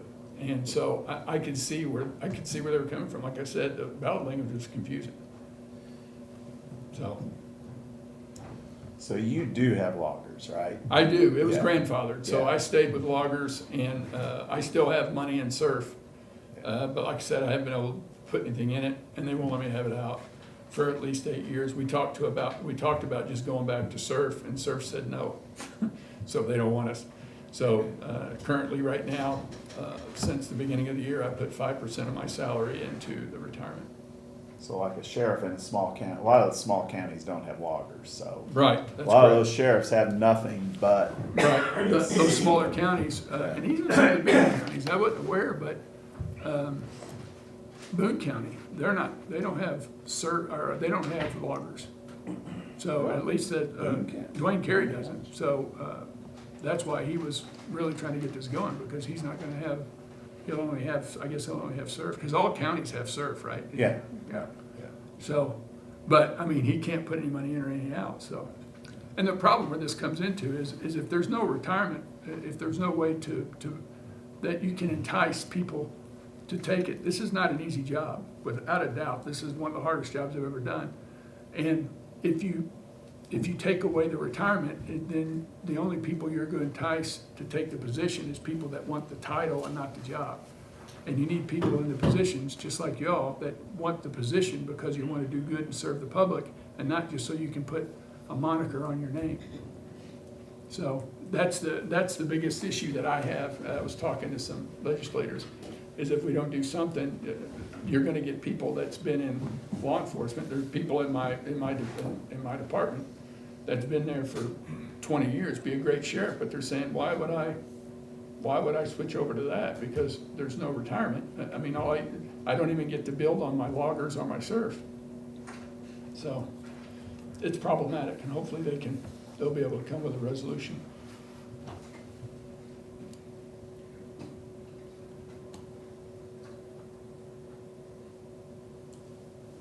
Anything else?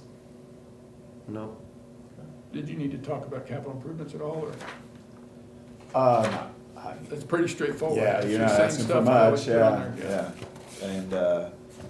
And yeah, you mentioned the HVAC and whatever.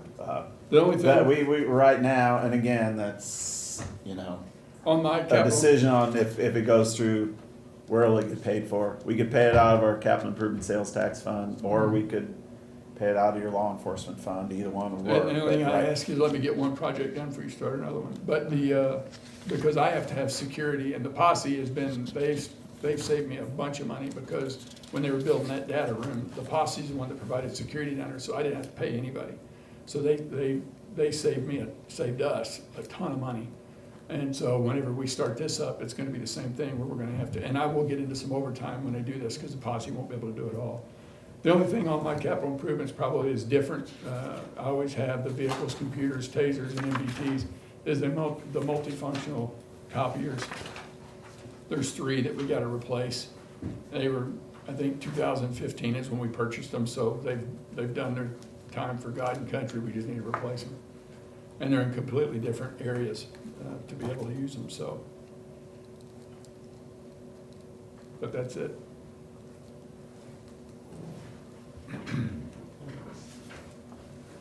I'm good. Okay, good. We talk helicopters, or is that? We talked Jeff- yesterday. What Eastern Commissioner Elsher would like to talk about? That was yesterday. We'll use that To put the HVAC systems down? Right. Can we put aviation fuel out at the public works? Probably not. Now, it can burn, most aircraft can burn JP or JP4 or diesel, but I wouldn't recommend it. We might need to use it for deer control in the city limits too, I think, so. Yeah, you hunters didn't do very good this year. Slow year, It was a slow year. bad aim. Well, thank you very much. Yeah, Thank you, Sheriff. Who you got next? Judy. Judy's We're here, so. moving right, it's good. Judy, yep. Okay. Did, anybody talk to Chief Hoy about coming up early? Yeah, he's got a staff meeting from 9 to 10, he said, Okay. come in. Around 10 or after 10, so. We get done, we go Have we through called, Judy, then we have a have we little called break recess and, or?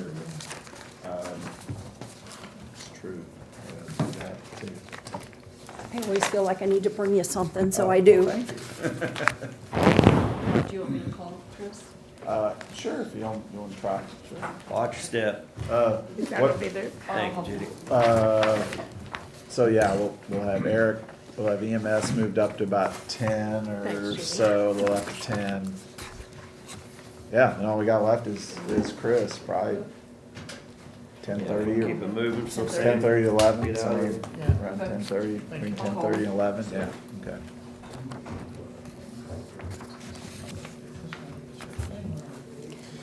So You I am were on on page page 39. 39. Yep. Said 39. 39, yep. I think we're doing pretty good. I mean, I think we went over it and we were pretty agreeable on everything. I don't know some of the costs that may go up. We did try to make phone calls before I met with Mark to see if we could kind of adjust what we thought we needed to. I think this year in my budget, I think I'm gonna have some leftover money in our office supplies. So I did aim a little high last year, so I may have that to return back to you, but from what I could tell, some of the other supply vendors are saying they're gonna go up to maybe 15%. But I think we tried to account for that. The only thing I wasn't sure is if I gave you this. This piece of equipment, when I came in 2019, I dropped the warranty on it because it was a new piece of equipment. I did talk to the vendor and I did some research. And at that time, I didn't feel like we needed to pay for the warranty on it. He said, you should be good for 5 or 6 years. So we're at the point where I called to ask them to come in and just clean it, look at it, make sure it's functioning okay. And they were gonna charge $925 for that one service call. So I put that on pause until budget time and thought we would go ahead and pick that up for this coming year, and then I'll probably drop it going into the following year. We do want them to come out and take a look at it. And so to have the contract, to have them come out at least twice a year, it's $995. So just a little bit more than just the one-time service call. So I don't know if we put that in here. That would be probably equipment That- service contract. Yes. That'd be, Because usually I have GFI coming out of there, and we're just under $1,000 a year approximately for GFI. And pull up the budget detail here.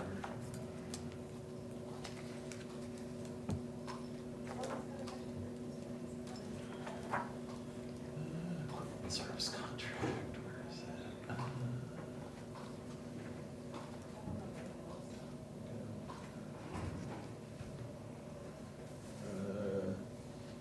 Yeah, currently we have GFI digital contract, $975. that's about right, yeah. Archive film storage, $25, and then ST viewer and scanner, is that this That's- one? That's that one. So Okay, you have so we already got 1,000, and that it in came, and they just sent this to me, so it's Okay. $995, so we're So okay it's then. already in budget, okay. Everything else looks pretty good. I mean, I never, as far as mileage, I did a lot of extra driving in this past year. I don't always claim all of it because some of it is I mean, I volunteered for different committees. I worked with RAM on different committees this past year. I volunteered for a committee, and then they put me on two that I didn't really volunteer for, but that was okay. I enjoy doing some of those committees, so, that's just always just a guess of what I think I'm gonna do. So that's kind of where I'm at with that. I do go to PREA conference. I don't take that out of this budget. I take it out of my Recorder's Fund budget. Those conferences are, to me, well worth it. I learned so much there. So pretty much this looks good to me. Yeah, I think everything, materials, supplies, that all kind of, the other services and charges, that's just like your in and out money. That's all the, Mo Housing Trust, Children's Trust, Recorder, statutory pool, that's kind of the in and out money. But yeah, all your materials and supplies, that's all There. about the same as last year, or Yep. this year's request, yeah, so. The only thing, I mean, Salaries, I guess, is the only. well, salaries, Yeah, a we'll little talk about different, but anyway. salaries, but. Okay, sorry, I didn't want to move. No, it's forward okay. unless The you're- only other question I had, I'm not sure where to go with this. This has taken 6 months of a lot of work for me, but I have ran the Taxation Division Department of Revenue report since 2016. So I know how to do the report. I have ran it for that many years. Last year was a little off. This year it was off a lot by over $2,000. And I spoke with Isabella, and her supervisor is CJ, and we are not coming up with the same refund. To me, it's short, $2,325. The last conversation that I had with Supervisor CJ, she said, and I explained to her, I follow the guidelines, and I've done this report for many years, so I know what I'm doing on it, but I don't understand where we're coming up with the discrepancy. And she said, if I change yours, then I have to change every county. And I said, well, I'm only talking to you about Cole, and I need you to explain to me why we are not coming up with the same figures. 3 months went by, and I've contacted them, and finally she called and left a message about 2 weeks ago when I was at lunch, and she said, our attorney said, this is correct, hers is correct. So I'm not sure where to go with this. I don't know if Jill should look at it, if you should look at it. I don't know what to do about You sent, the, I remember, you emailed, this is what we talked about earlier, you sent me an email. And I yes. I can't remember now what you sent me or what I looked at, but my initial recommendation was get with Department of Revenue, have them. And I have talked to her them several times. It takes them explain months to it. get back with me. So I don't feel like I should drop it, but I'd be guess I happy to need a look it little over. direction here. I'd be happy to look it over. Okay, then we'll do that. Okay. It's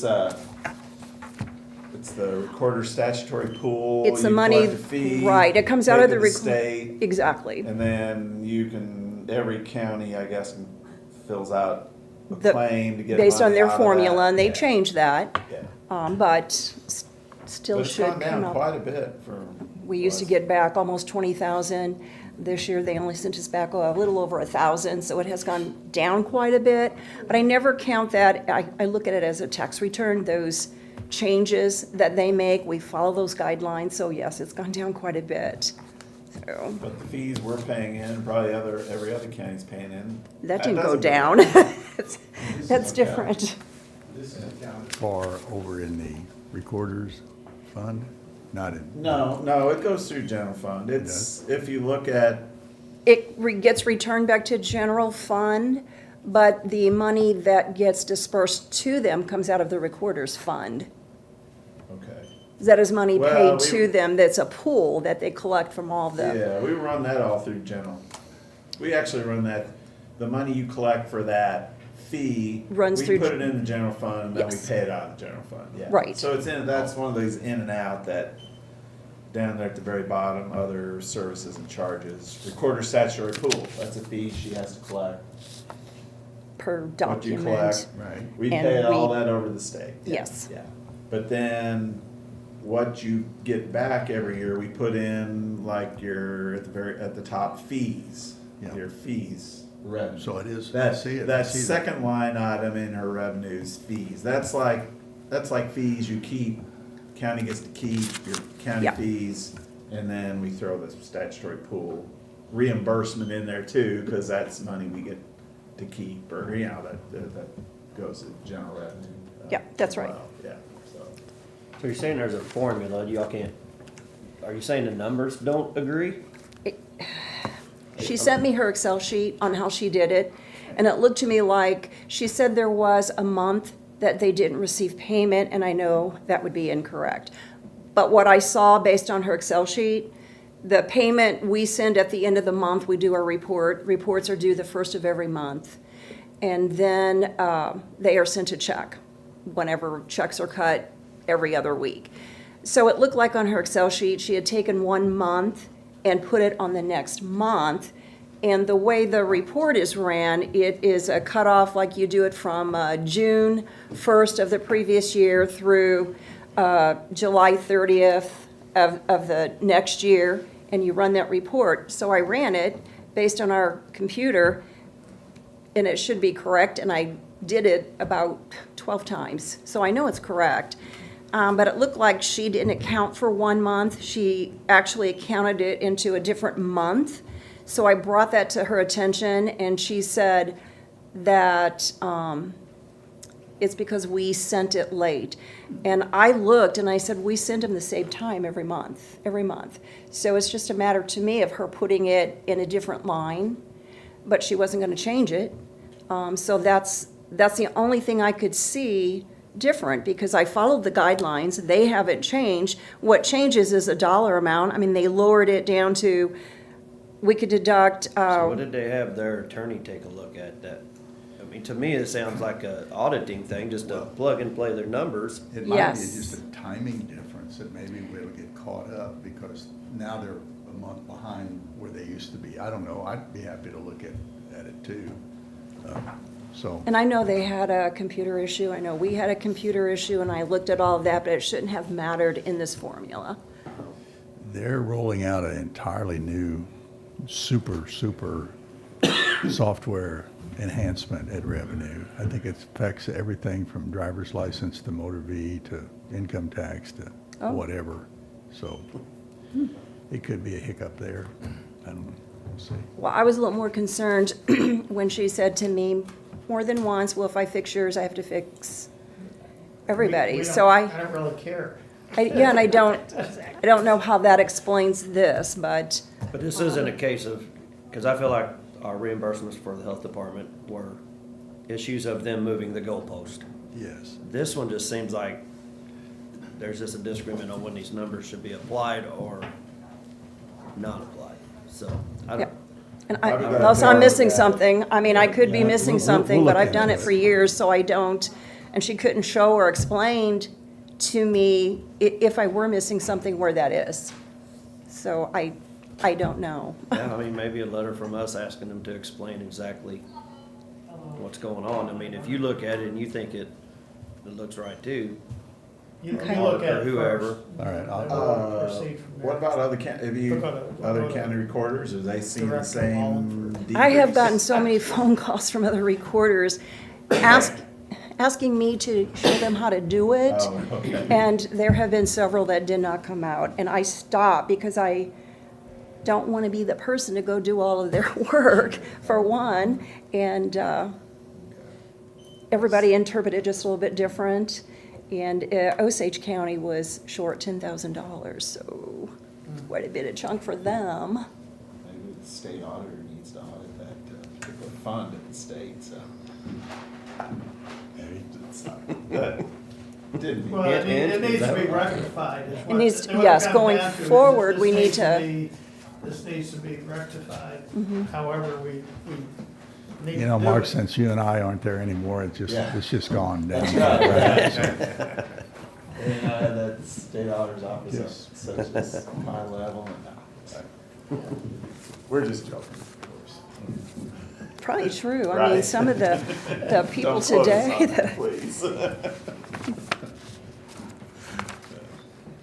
do we want to jump into salaries? Because I think as far as materials and supplies and appropriations, and I think we're good. I mean, unless there's something out there I'm not familiar with that's going to charge us a lot more going into next year. I don't think you get charged for any internet, no, not in your budget. Okay. No internet services, that's what I'm foreseeing. Could go way out, but yeah, that's not part of your budget, so. All right. Salaries? Sure. So salaries are kind of tricky because when we do them in August, I don't have the auditor's report. So then once I hear that, then I go back and I spend a couple days recalculating everything. Okay, here's what he said, here's what I asked for. So I'll just go back to my ask. My ask was 4%. And when I looked at what Mark had mentioned, the 2.2 COLA plus 500, I was, I guess, a little unclear on the $500. Is the $500 just a one-time? Does that go into the salary, and will that be part of the salary to continue forward? Or is that just like a 500 one-time? It will be part of the salary? Okay. Yeah, exactly. Well, that's what I did, but I Yeah. wanted to clarify. So, so I did the two columns. I did my ask, which was 4%. And then when I ran Mark's 2.2 plus the 500, it came up pretty close to what my ask was. I was just under the $2,075 was the difference in the two, from my ask to Mark's report.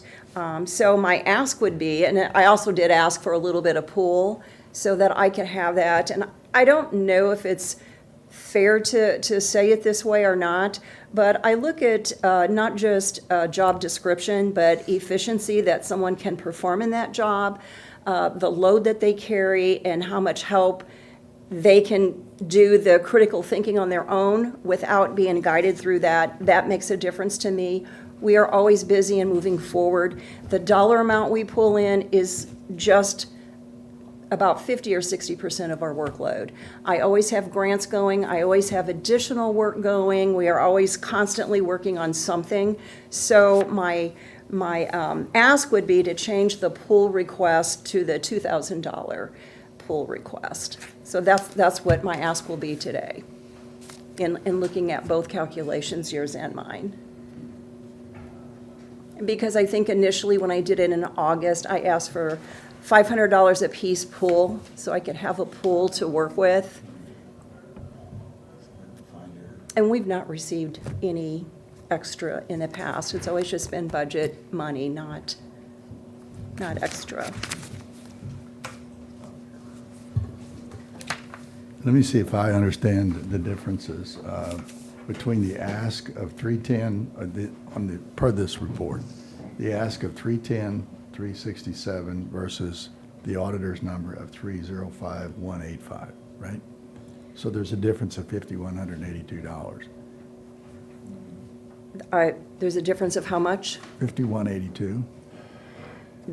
Yes, Okay. because, And now, so you said maybe $2,075 of the difference was attributable to the 4% versus the 2.2 plus 500. Is that right?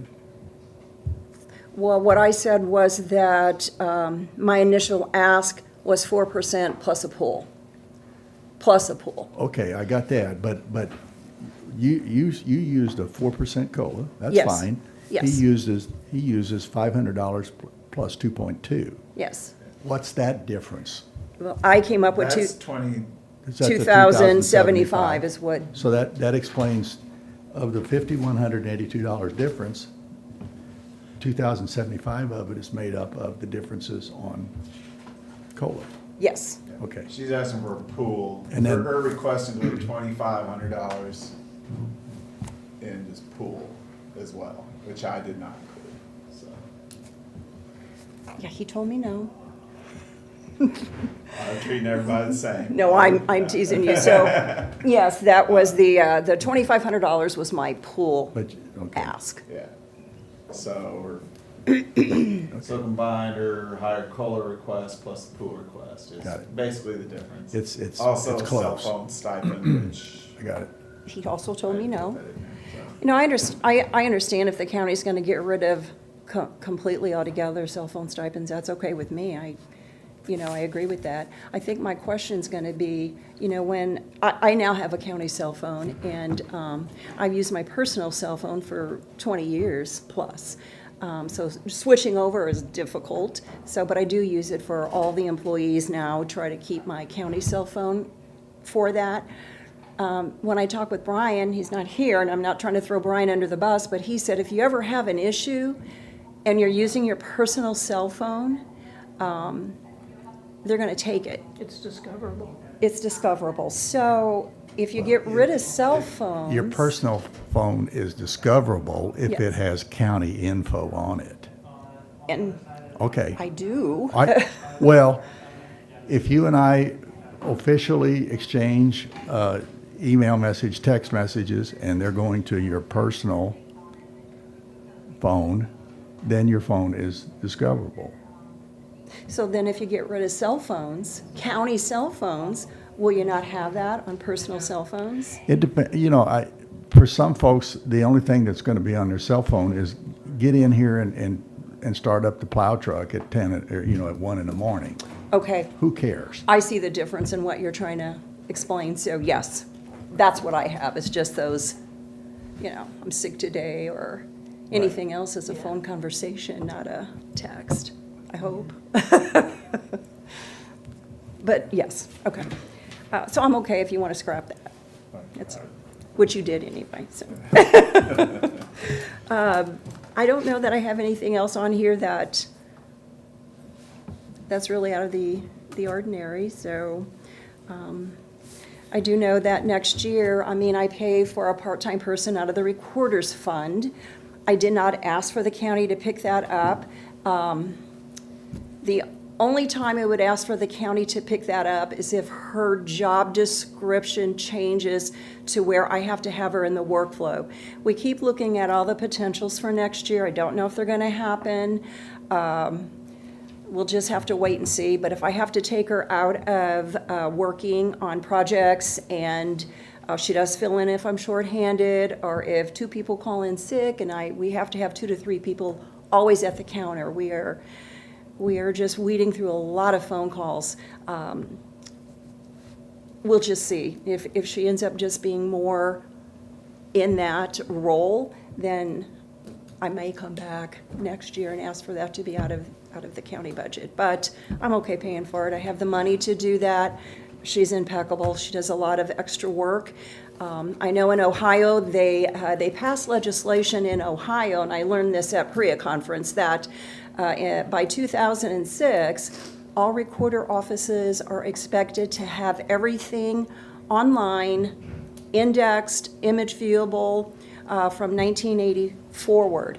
And we have worked on over 1 million records, and we have them all imaged. Indexing is a little slower because they fit that into their daily work. So we try to do, each person tries to do 10 records a day, and may or may not get that done every week. But we currently are 1983 forward. Everything is indexed and imaged. And indexing is not your standard clerical indexing. It's a little different, and it takes a lot of training and concentration on making sure that is correct before we put it out there for public. I like to verify that. I can't keep up with all of it, so sometimes I have the part-time person stop her projects and help with verifying to help keep up with that, because once it's out there, we're liable if people find an error or something, so we want to make sure it's correct. But I didn't ask for that this year, so I'm just looking at potentials. I'm just throwing it out there on the next page, your Recorder's Preservation Fund, which of course you control, the no commission involvement in how that's spent, but we do ask you for a budget for it, and we're estimated you'll have as much as $377,000 available in that fund. So you do have a healthy balance in that fund. I have a healthy balance, and when I looked at, I have received 2 grants last year. We're working on a potential grant for next year. When you look at preserving, which I think it's our responsibility, preserving right now. We're working on 2 projects. One is the genealogy. We're working in the 1900s. Those old books are so expensive. You're looking at $25,000 to $35,000 per book. So we're going at small chunks. We're doing 30 to 35 books a year, or a grant, as much as we can. So it's just really expensive on that preservation side, but they're so much history. I love it. They're so beautiful.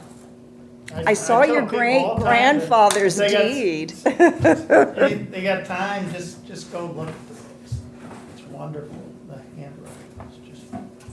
Yeah, Sam had, he has the original deed of his great-grandfather on that very thin onion 1901. paper, handwritten. I just thought the envelope was really neat, because it had the courthouse, and Henry Andre, I think, was Henry the Andre, recorder. yeah. So it's, yeah. At one time, Centertown had a bank. I have a lot of papers from the Bank of Centertown, so I think my grandfather might have been their attorney. Yeah, it's pretty nice. I mean, some of the phone calls, we take a lot of phone calls. Of course, I can't account for that on paper, but I don't know if there are more commercials, because I have been pushing everybody to sign up on our website for deed notification. And we get some, but not a lot. But all of a sudden, in the last 2 months, we are just slammed with phone calls and people wanting to sign up. So I don't know if it has to do with in St. Louis. Poor Michael, you know, he had 6 more quick claim deeds recorded that were false, that were somebody. Identity theft. kind of Identity issues. theft, yeah. So I don't know if that, people are hearing that, or if there's more commercials, but we are just getting, Home title lock kind yeah, and don't do that. Please don't pay money. Advertise, yeah. Don't do that. And Don't write about that. well, the other thing, there's always this, and it is legal for a business to do this. They send these letters out, they come and get names, and they send these letters out, and they say, if you want to know if you own your deed, you know, send us, this company is actually asking for $123. The last one I saw was $89, and we will verify that you own your property.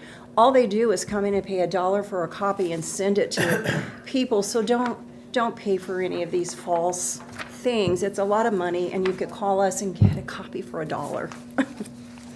So we're just fielding a lot of phone calls with both of those things that are happening right now, so.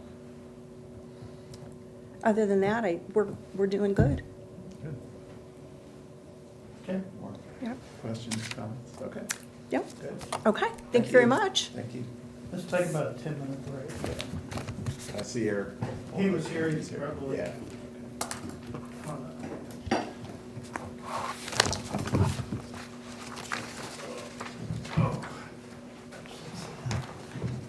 Did you get a hold of Chris?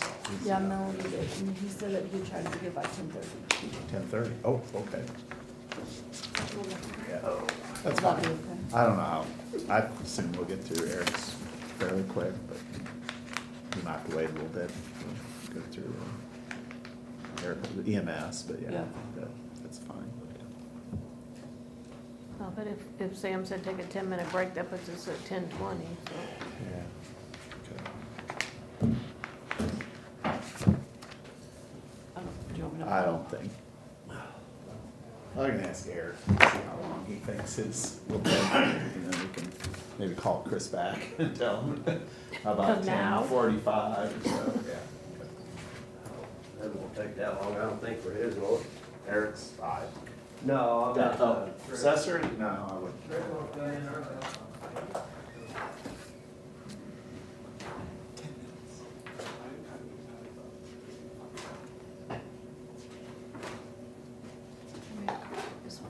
The PayPal alert charges to my account, they don't know what they are.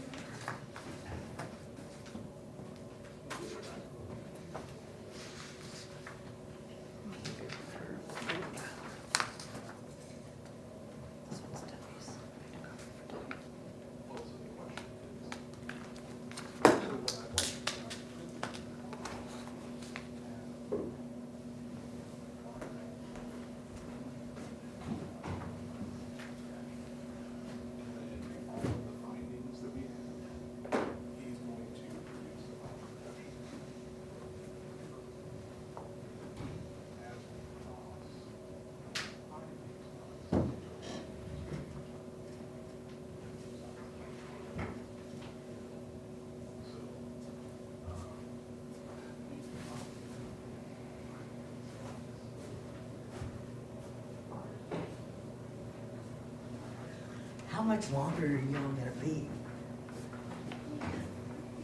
Who's the invited guest here yet? I don't know, Sheila's good friends with him, she might touch base. Yeah, we're buds.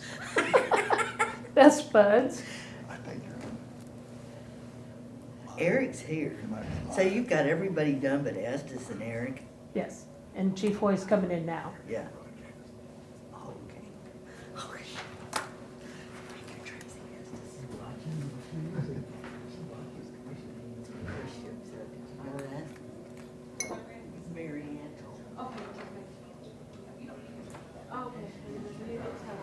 I don't know that it's all their fault either.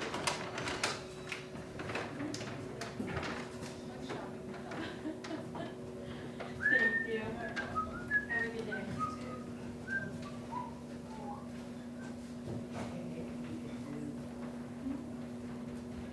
This other stuff, we're gonna wait for it. Well, Eric is here, he's got this Harvard. And, but then Kevin writes the final. Yeah, we did that. Oh, good. We did that. Okay. They were all here. I'm trying to figure out the time because I'm absolutely starving and I want to order lunch. But I don't want to order it and then need to be in here. I don't know why I'm so hungry. I said, I don't know why I am so hungry. I'm coordinating this to figure out when to order my lunch. Gotta get your priorities straight, right? Harry, I'm starving. I already ate oatmeal, oranges, and a piece of cheese.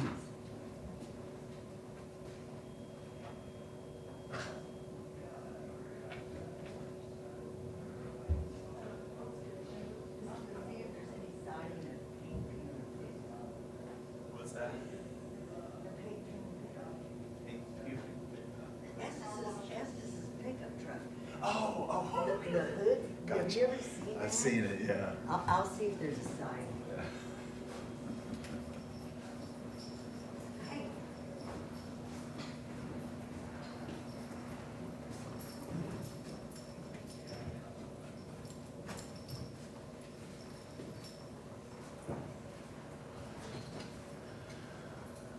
Nope.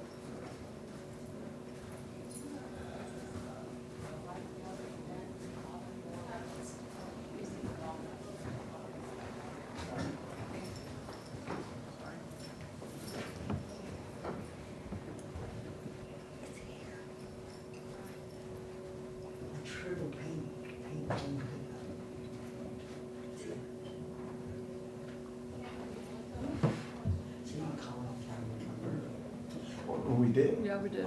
Yeah, or Jessica did, yeah, or Melody did, yeah. Okay. But Eric Hoy's here too, so Yeah. we're. Okay. Is what it is. Yeah.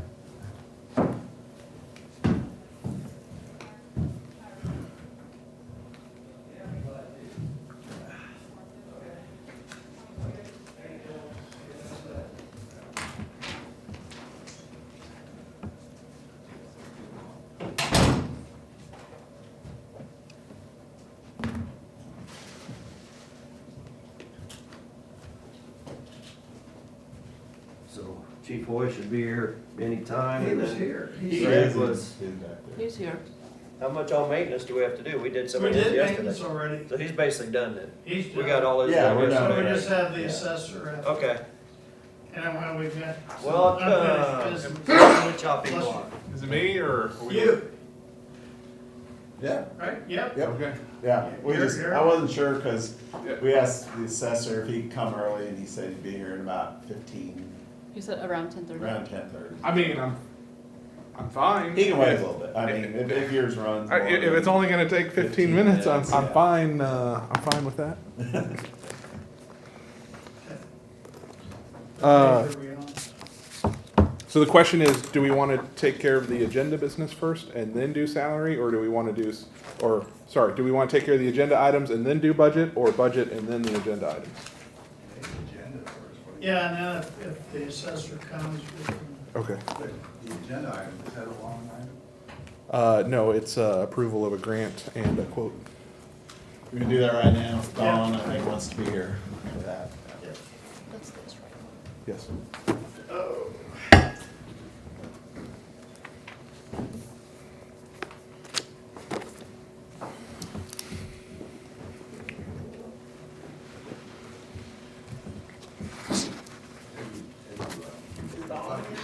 To the wrong building in the morning to go? I have not yet, thankfully.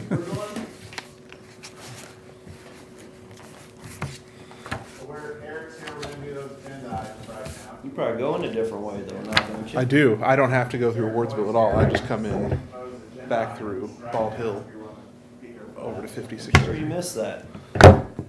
You know, I do kinda miss having that stoplight at the bridge though, cause I always had time to stop and give a couple messages or Well, it was whatever. it was very convenient that I got to miss most of that because, You got lights on your car, you can get through it a lot faster if you well, want to. let me tell you that is a pain in the butt when you're trying to get through it quickly.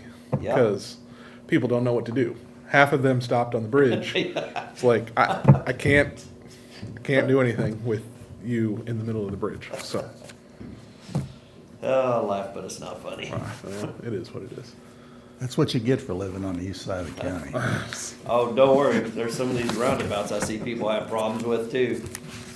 Stop, no, stop, no, stop. Turn, no, oh, gotta go back around.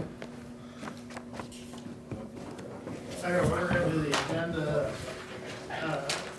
So we have approval and signing of grants to ambulance service contract with Mo DHS. Yeah, so good morning. Good morning.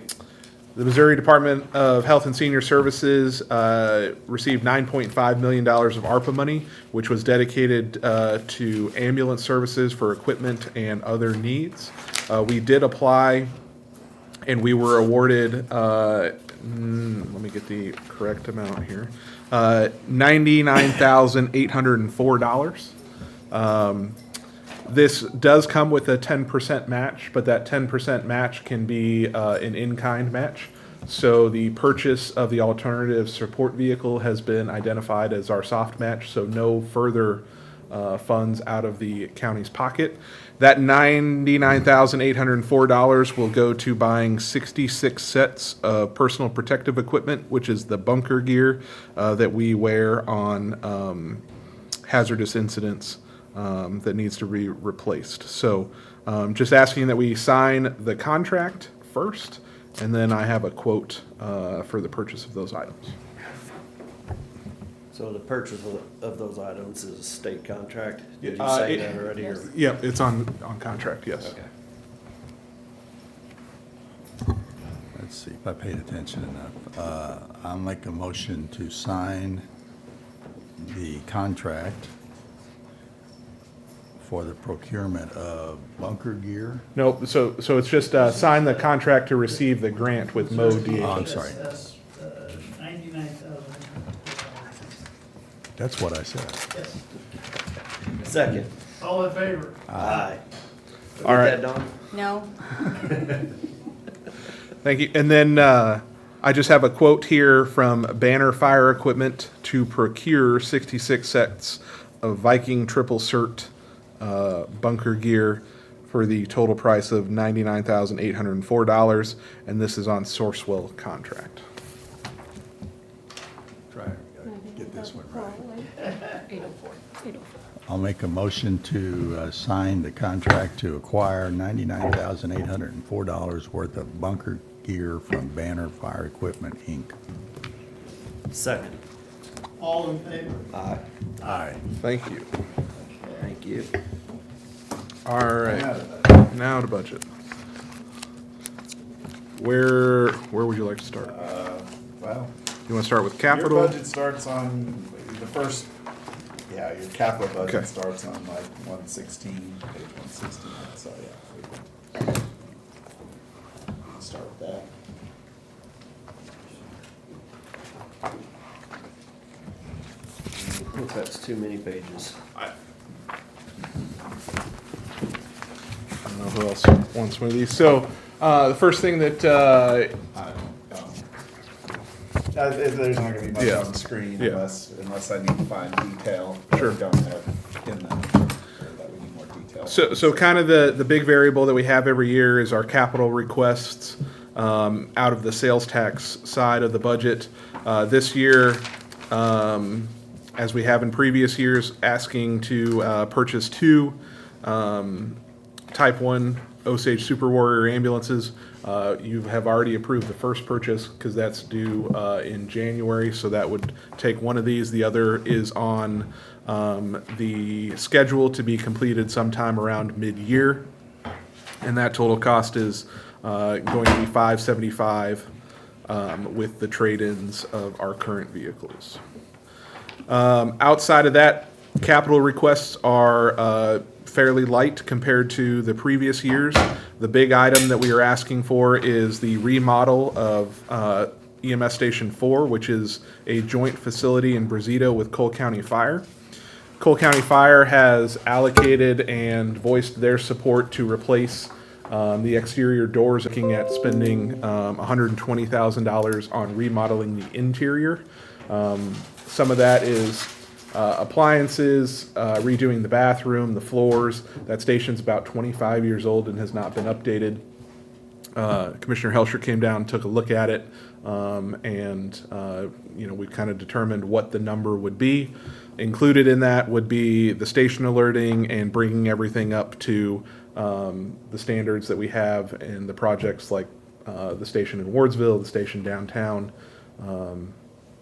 So that is the main component of the capital request. Some other things focusing on the replacement of our portable radios. Every year we try and buy 2 portable radios to keep those fresh in stock. We have a next-gen 911 recorder. That next-gen 911 recorder, our recorder is 20-plus years old, has been into life for several years, and needs to be replaced. And then the other big hit is allowing us to build infrastructure into the backup 911 center at Fire Station 3. If you remember correctly, in order for us to go out there and use that now, we have to deploy the MEOC and plug things in. These funds would allow us to remove the MEOC, put some of our own hardware and software in there, so it'd really just be the flip of a switch, which the city has voiced support for allowing us to do. So. In total, my capital request on top of the ambulance is another $205,000. Happy to answer any questions. And everything else in that fund, the other things in that fund, and 650 is the striker lease. Yep. That's a 10-year lease, right? Yep, it's a 10-year lease, no variable there. I believe that's year number 3 of that. Our payment for the 911, our portion of the 911 services went up just a little bit. We split that. We pay 1/3 of the county's cost. The sheriff pays 2/3 because obviously he relies on their services a little bit more than we do with our own communicators. I don't know that there were any other significant variables in the sales tax fund. Yeah, I think so. Everything else is similar to this year. So. Any questions on in the sales tax fund? Okay. One thing that I want to, as we move into enterprise now, and I don't know, we'll probably need Jill's opinion on this, whether we can set the fees for service in a budget hearing or whether this needs to be a separate agenda item. But I do have our proposed increase in fees for service. Do you want to, is she in her office? Can you have her? Last year we did it as a separate agenda item. We did. Well, anyway, I can certainly bring this back to the original agenda, but I do have a proposed fees for service. I already put my hole punch away. So this would be a 10% increase across the board in fees for service.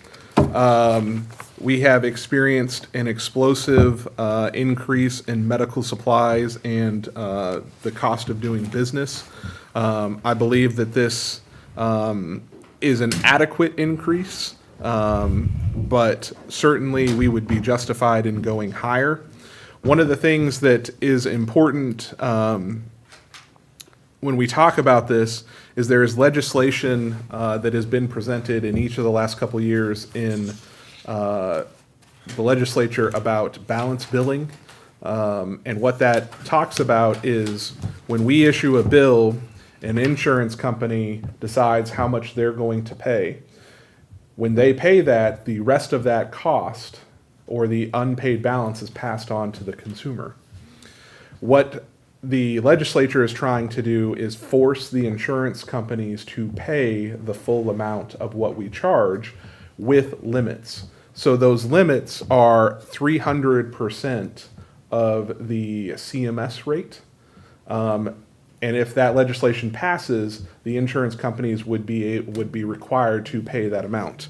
Why I bring that up is the proposed fee rates that I'm asking for are still below that 300% of the CMS rate. So we are well within what other states who have adopted that legislation are charging for their services. So while yes, there's an increase in cost in doing business, but I believe that these fees represent an appropriate step in our revenue. So happy to answer any questions. I just want to go back to the insurance thing, and this is a little bit off of the subject of Sure. the budget, but I did not realize this either. I had somebody contact me and said, well, I'm paying my sales tax on this county, and we just got an ambulance ride, and my insurance is not in the network. Called Chief Hoy, and it was a pretty quick explanation, but nobody is in the network. There is no network for the ambulance.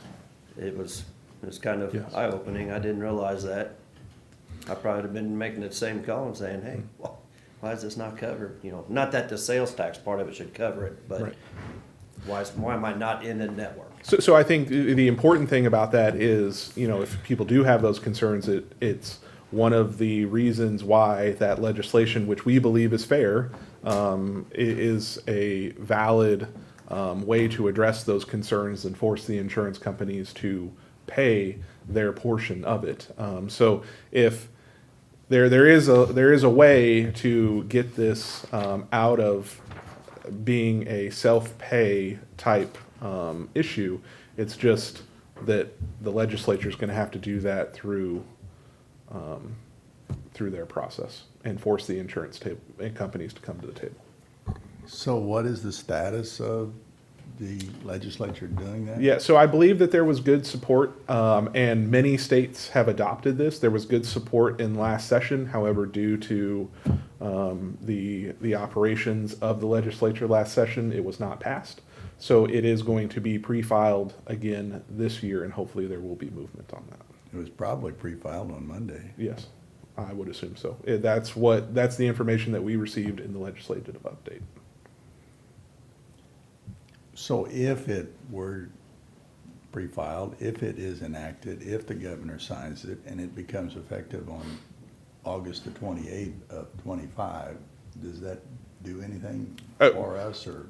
So yes, the rates that are under that 300% mark would then be adjusted to that 300% mark. So it would increase our revenue, but it would require the insurance companies to pay it. Got it. And not the residents or the insurees. Oh, it'll get passed down. It would, We will pay for it one way or the other. well, those are global politics that are well above my head. So, I just wanted to bring this to your attention. We are asking for this fee service increase. If we want to adopt this in a regular meeting, I'm happy to do so. But it is relevant to the budget talk because a certain, you know, if we increase our fees for service 10%, I can't tell you what that translates to in actual revenue, but it is a very small percentage of that because of all of, you know, this is only for private insurance. It is not for anybody on CMS, Medicaid, Medicare, and it certainly, you know, we have plenty of people that self-pay as well, and all of those pools come come together, but a 10% increase does not mean a 10% increase in revenue. So we can put it on next Tuesday's Yes. agenda. Yes. And, we will do that. Begin. One thing that I would like to highlight is, as of last night when I checked in, the fees for service for 2024 are going to exceed our budgeted amount by, let me find that number.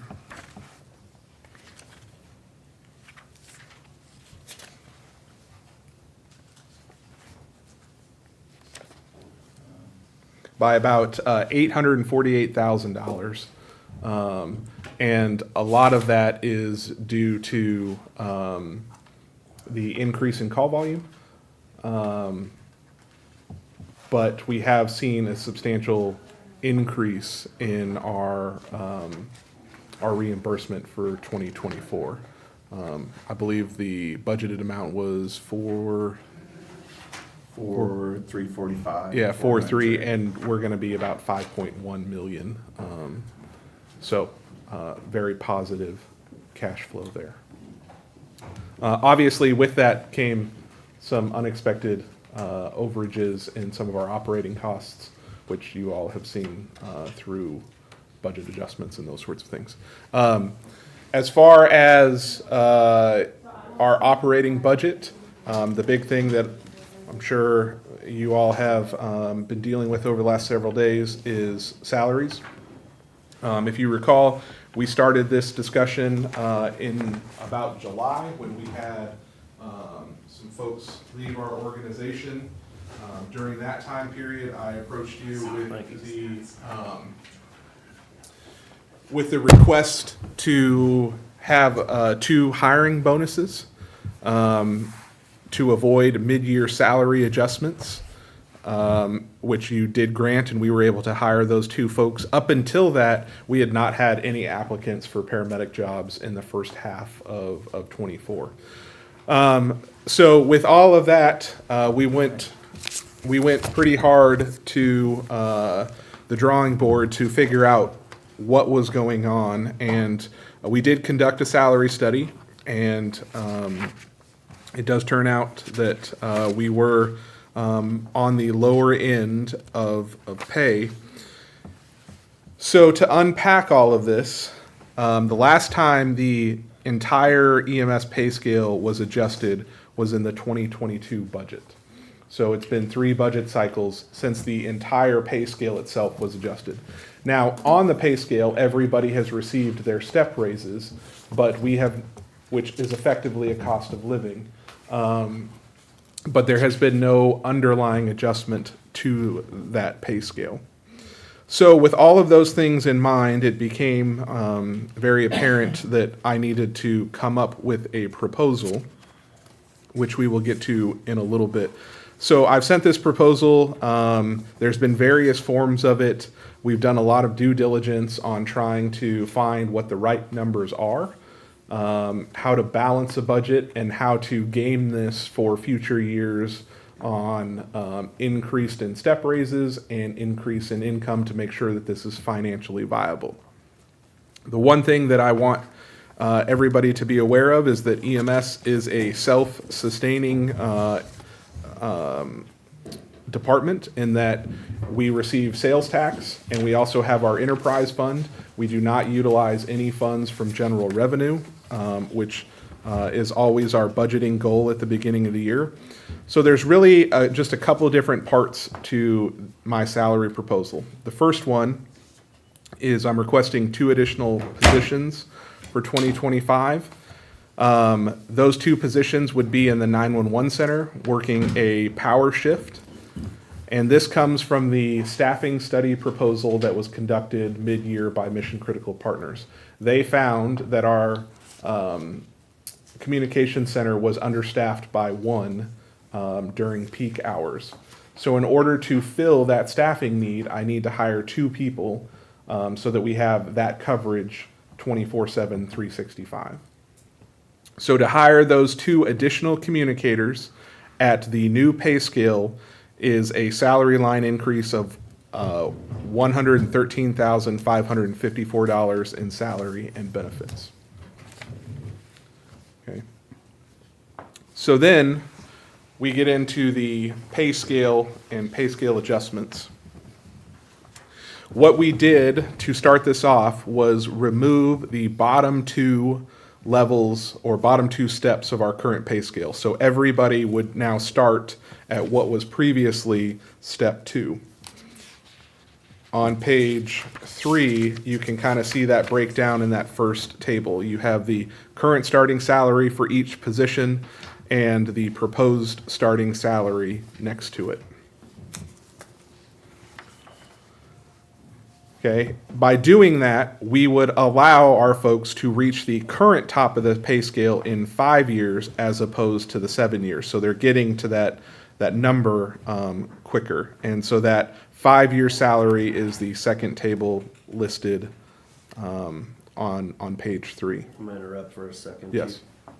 So when we did the initial pay grid and stuff, it was a 7-year thing, and there were percentage changes each year. I don't know if you wanna call it a bell curve or whatever, Yes. but it was, I think, heavy in the front, Yes. lighter in the middle, and heavy Yes. at the end. Yes. So are you gonna make those adjustments, or are you just eliminating 2 and? So the bell curve has kind of, we lopped off the front side, so the bell curve is shifted backwards, and we've made the back end longer, which I'm going to get to in just a second, and hopefully it'll Okay. make a little bit more sense. Oh, this is a proposal, but that was why we had done that, to try to Yep. get people, Correct. keep them, and then Yep, at same, the same, end, it same encourages them philosophy. to stay longer. Yep, absolutely. Okay. So the current pay scale ends and tops out at 7 years. So if you're with us for 7 years, you reach the top of the pay scale. After that, once you've reached that top step, you've been receiving a cost of living adjustment every year on top of that.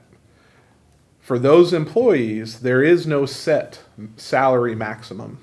So if I'm somebody who started and works in the same position for 20 years, if we don't enact a top that says we're done, you could be making more money than the chief at that point, in theory.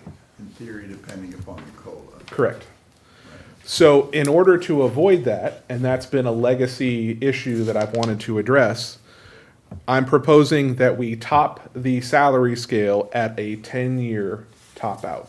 So once you reach step 10, you are done, and the only option that you have to receive additional salary is to promote into a different position. It's very similar to other public safety agencies that once you're topped out, you are topped out. Now, that's not to say the salary scale won't change again, and you'll be reset and so on and so forth in future years. But what this is really doing is it's taking our pay scale from 7 years to 10 years, but putting a firm stop at 10 years. Including no COLAs Including no COLAs. after 10. Correct. So with that in mind, you can see what the current top steps are in the bottom box. So for communicators, the top step pay would go from $45,500 at 7 years to $55,360 at year 10. What page you on? This is page 3. This is the Third page. page inside of here. Okay, I got too far. I was trying to keep up and got, Nope, you're fine. Okay. He didn't know it was pages. I did not. I'm sorry. So really, what we did is after for those extra years, we've taken 4% and compounded it for years roughly 6 through 10.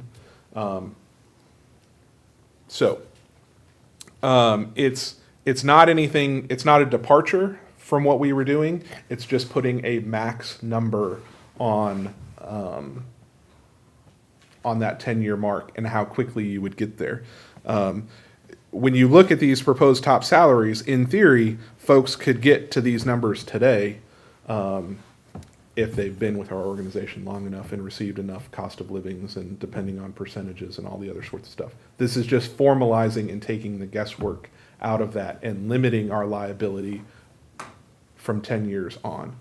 Now, again, people will say that that's not fair, but at the same time, if you're in our organization and you spent 10 years in one role, the encouragement would be for you to promote and unlock a whole nother level on the salary scale. So, as you can see on page 4, we kind of have the information that we found in our salary study. I believe that we are right at the lowest or lower paying agencies for agencies that are geographically located or similar in size and scope. By implementing the pay plan as proposed, we would move to one of the top agencies in both our region and in size, which I think is really important for the goal that you all have given me of making this the best agency in the state. In order to do so, we have to attract the talent and keep the talent that we have.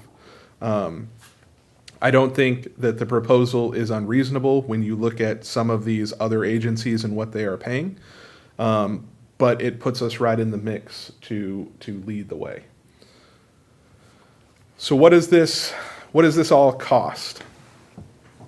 So the budget impact, if we were to make no change, and this is on page 4, at the top of page 4 in the box, if we were to make no change to the salary scale, my salary budget would be, this year would be $4,748,405. If we were to do the positions only, the 2 communicators, that budget would increase to $4,927,568. If we were to do option 3, which is the 2 positions and the pay scale, that would increase our total salary and benefit cost to $5,276,835, which is a total increase of $528,430 over the option of doing nothing. This breaks down to a roughly 11% increase in our salary budget.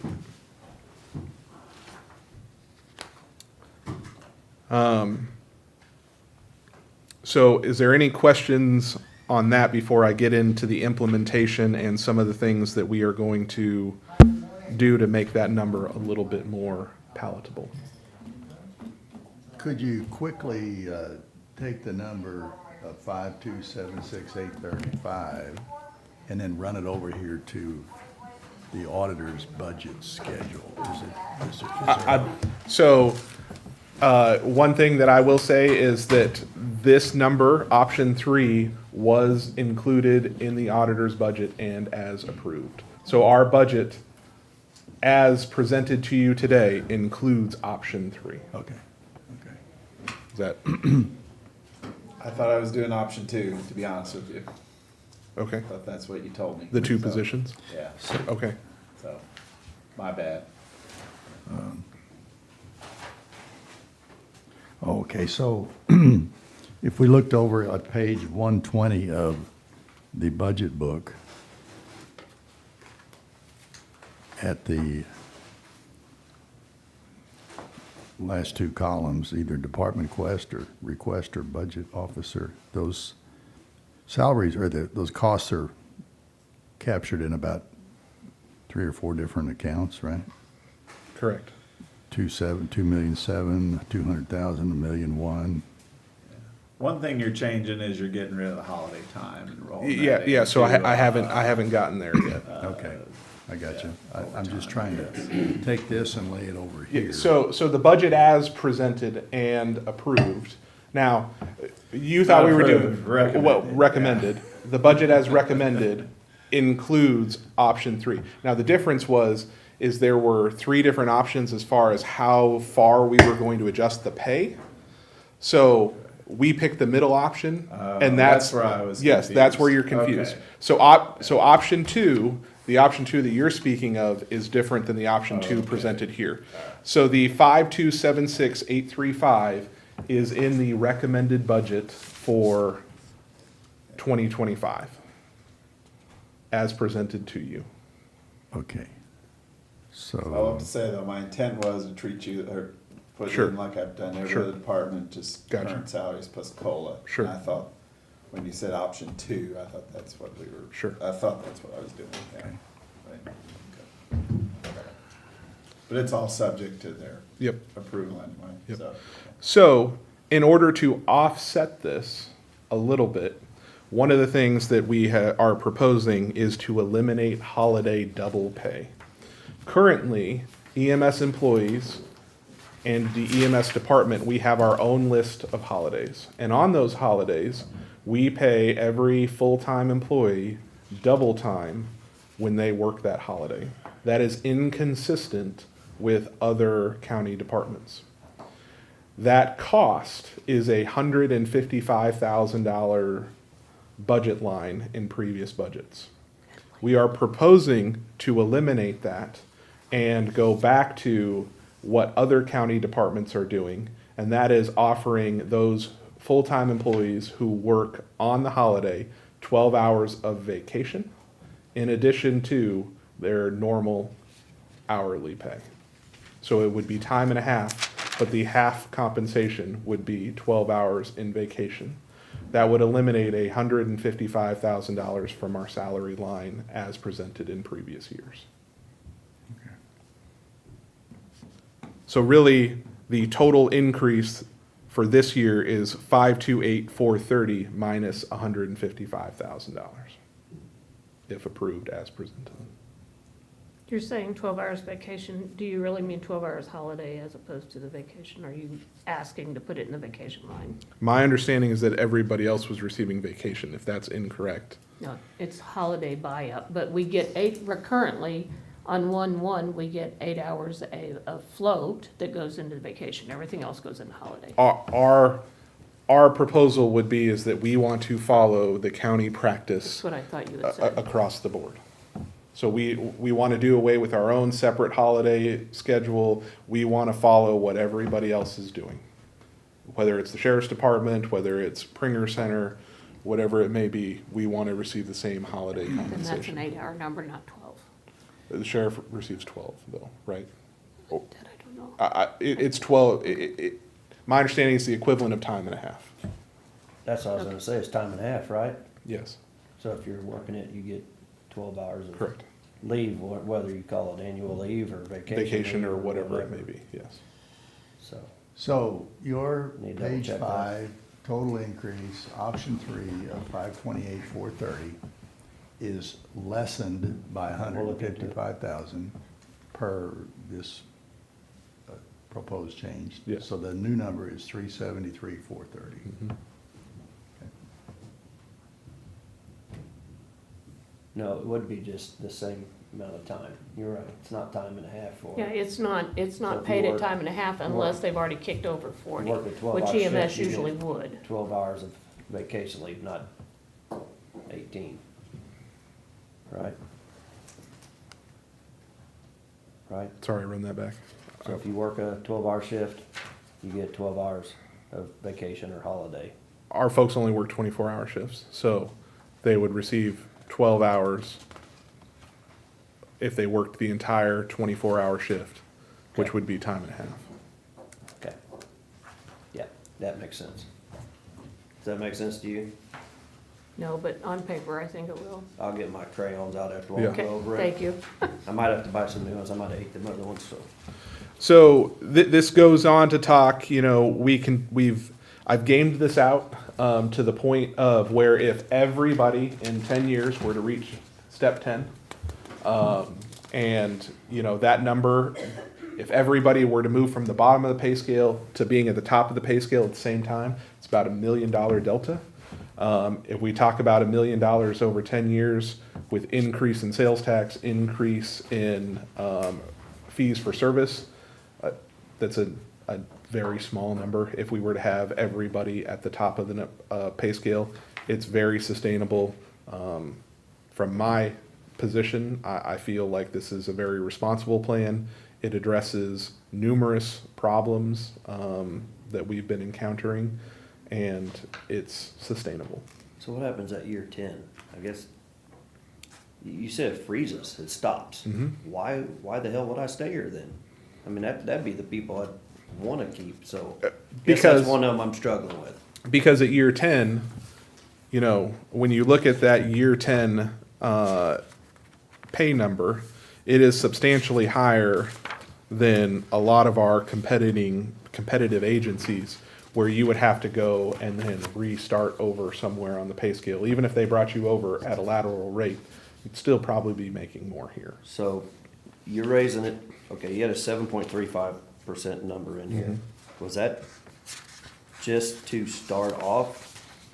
And then what's the percentage each year adjustment? Does it go like a 4% the first year and then 3, 2, 2, 2, 3, 4, 5? or So when that is the overall budget increase. When we're talking about step to step, it's really built at about 4% is the average. Some years it's a little less, it's 3.5. So, you know, maybe year 1 you get 4%, year 2 you get 3.5, year 3 you get 3, year 4 you get 4. So it's variable, but over that 10-year period, your salary would increase 4% compounding for that 10-year period. Okay. If that's what you're asking. I think so. I'm still struggling with the 10-year thing though, cause I'm kinda, you've been that loyal. I could get to the struggle with you too on that, except that, you know, we barely see past our headlights now. Right. And that's way over the horizon. And they're on dim. And they're on dim. And- Yeah. And for us to make decisions based upon how it affects us 10 years from now, we're just kidding ourselves. Right. Because there'll be so many changes between now and then. And then, you know, the other piece of this is, today, I'm asking you to make, you know, year 10 X salary, but there's nothing saying that with the way of the world, in 5 years, we won't be back here having the same conversation about the global pay scale. So while, yes, we are saying that year 10 is a hard number, it's a hard number in today's dollars, and it's not a hard number forever. You may be paying them in Bitcoin in 10 years. Oh, Just saying. There are a few people in our organization that would make it to step 10 with their next step raise.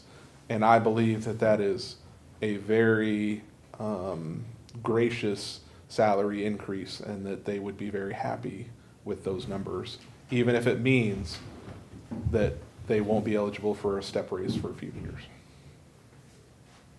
For a few years, forever. Until you Alright. come back in 5 years. Oh, okay, wait, we wanna change this now. Well, somebody below you is gonna be saying, isn't it time to get rid of Eric so we can all move up a step? In the reality, what I hope this does is it encourages our people to make investments in themselves, to seek new positions, and to unlock additional salary earning ability. Have you run this by any of your staff, what you was gonna propose, or have you had any feedback from anybody else? What do they, I mean, this is the people that's gonna affect. Do they like it, love it, hate it, indifferent? I think everybody will be very appreciative of a salary increase, especially the folks in the positions that are earning less salary. This is a sizable increase to the lower end of our salary pool. I think they will be very gracious about it. I don't know, people might slash my tires about the holiday pay thing, but with every gain comes a little bit of a sacrifice. Actually, they're slashing our tires. Well, I'm going to take the heat for it. Okay. But I've tried to keep this without any promises, and it's hard to, we've thrown around a lot of numbers over the last 5 months before settling on this. So it's really hard to get it's really hard to have specific conversations and gauge feedback. What I can say is that this puts us on par with the top paying agencies in our region. So, I don't know that you can have That's really negative key. feedback. Correct. I was just curious why MU Health doesn't have the starting or salary top for. You know, we are very, Just couldn't find it, or- we are very limited in, you know, some of that information is tradecraft. You know, I don't really have the ability to call up people and say, hey, I'm doing a salary study. What are you paying today? So it's trying to find that information through public means. The other thing is, a lot of other places are working varying schedules. So while, you know, for instance, some of the agencies that work up north, they work 12-hour shifts. So they receive higher hourly pay, but their yearly take-home salary is significantly less than what we pay. So it's kind of hard to compare apples to apples. And that's why some of them are missing some of the information. Could I just, we asked the assessor to come in a Yeah. little early. He's been patiently waiting if we're, because we're gonna talk about your budget Yep. more again next week, I assume, right? So Yes, we are. Maybe try and wrap up here. Can you just get me, I mean, are these numbers all the same across, so the increases are X% for each? Yes. So can you just let me know what it is each year? Sure. I mean, you have, I'm sure you've got Yeah. that somewhere that you Mhm. plugged in there. I can make I'm that. just curious. Yeah. So. Okay. Yeah, we'll dig into it next week some more too. You did a lot of work here. Your people did a lot of work. Yes. Thank you. Thank you. Everything else is pretty. Yeah. Not a lot of difference, right? Except maybe increased costs in medical supplies, things like that. Medical supplies, fuel, repairs, all of that stuff is going up. You know, I think we were, last year in 2023, we ran about 12,300 calls for service. I believe we crossed that threshold on December 1 this year. So it's very hard to have an accurate budget when you have a, 10% increase in your requests. You know, to run 13,500 calls this year, we've done it as efficiently as possible, but we've adjusted the 2025 budget to reflect running 13,500 calls. So there is global increases across the board, but that is due to the increase in call volume, which we can't control. But everything is proportionate. There's no, I'm not asking for, $100,000 increase just because. The only other big item that we have is the costs associated with the new building. So there was, property insurance and those other sorts of things that were added on that were a significant expense as well, but it's cost of doing business. Any other We've questions? replaced the medication for the arsenic waste. It's on order. Sorry, that was a good Yep. call when you, Unfortunately, that medicine is about $1,500 a pop, so. when you need it, you need it. Deborah, You can't buy it out of Canada? You cannot, or Mexico. No, We don't no, want to- tariffs, no. did they ever say the source of that explosion? That investigation is with State Fire Marshal's office. Still ongoing? Yes. I haven't heard anything. I'm pretty sure everything on Facebook I read is true though. Right? If it's on the internet, it's gotta be. That would be an unsafe assumption, You're exactly correct. yes. All right. My lousy attempt at humor, Chief. Thank you, sorry. Thank you, Thank you, sir. Sorry to hurry much you up appreciated. there. Nope, you're good. I apologize. I knew it was gonna. There'll be more discussion next week. Okay. Do I have a copy of all of it already? Is Prob- that what you emailed me Probably last not. week? Yeah, but it's probably. You want to just email me when you get back to the Here, office? I have an extra set. Okay. Unless Kaylee wants it. I'll copy Jess's. Okay, sounds good. All right, thank you. You need a paper clip for her. Okay. Thanks for Chris, waiting, sorry. Chris. That's all right. No problem. Thank you. Thanks.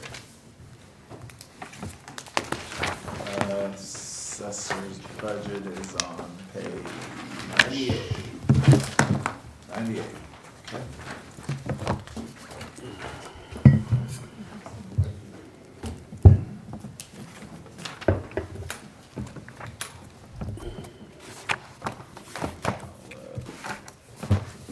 Start it off or go ahead? The floor is There's really, yours. really not much to change from previous years. It does look like, and maybe you can help me out with this, Mark, we have a cash forward from the 2024 year, a surplus that's either 1.8 million or 1.7 million. It's Well, 1.76. then we started this year under that 2024 amended budget amount. That's actual. When we do the final budget, I'll know on January 1st of next year Okay. exactly how much we carry But we're- forward. So we're in that starting this area. year, it was 794, 377. So it's And we're as best we projecting, can estimate, it's going to be similar, about the same carry forward starting next year. So. okay. There really nothing in the way of changes that I have going on. Still trying to fill positions of employees that we don't have. I found one certified appraiser, and he's doing just wonderful work. The one item I would address again, I would appreciate it if you would, again, look at the salary numbers I brought to you in July and use that as your starting point going forward for '25. I think that I pretty well justified that those are comparable to the other employees in the county. I did have a question for Sheila. When you did your review of the salaries for the assessor's office, for the collector's office, for the recorder's office, did you use the same criteria, the same counties, or was it different counties? I requested information from the same counties. I did not always receive the same responses. Okay, did you get anything other than Boone, Audrain, and Greene? What I gave you, Chris, is what I had. Okay, from the other offices also?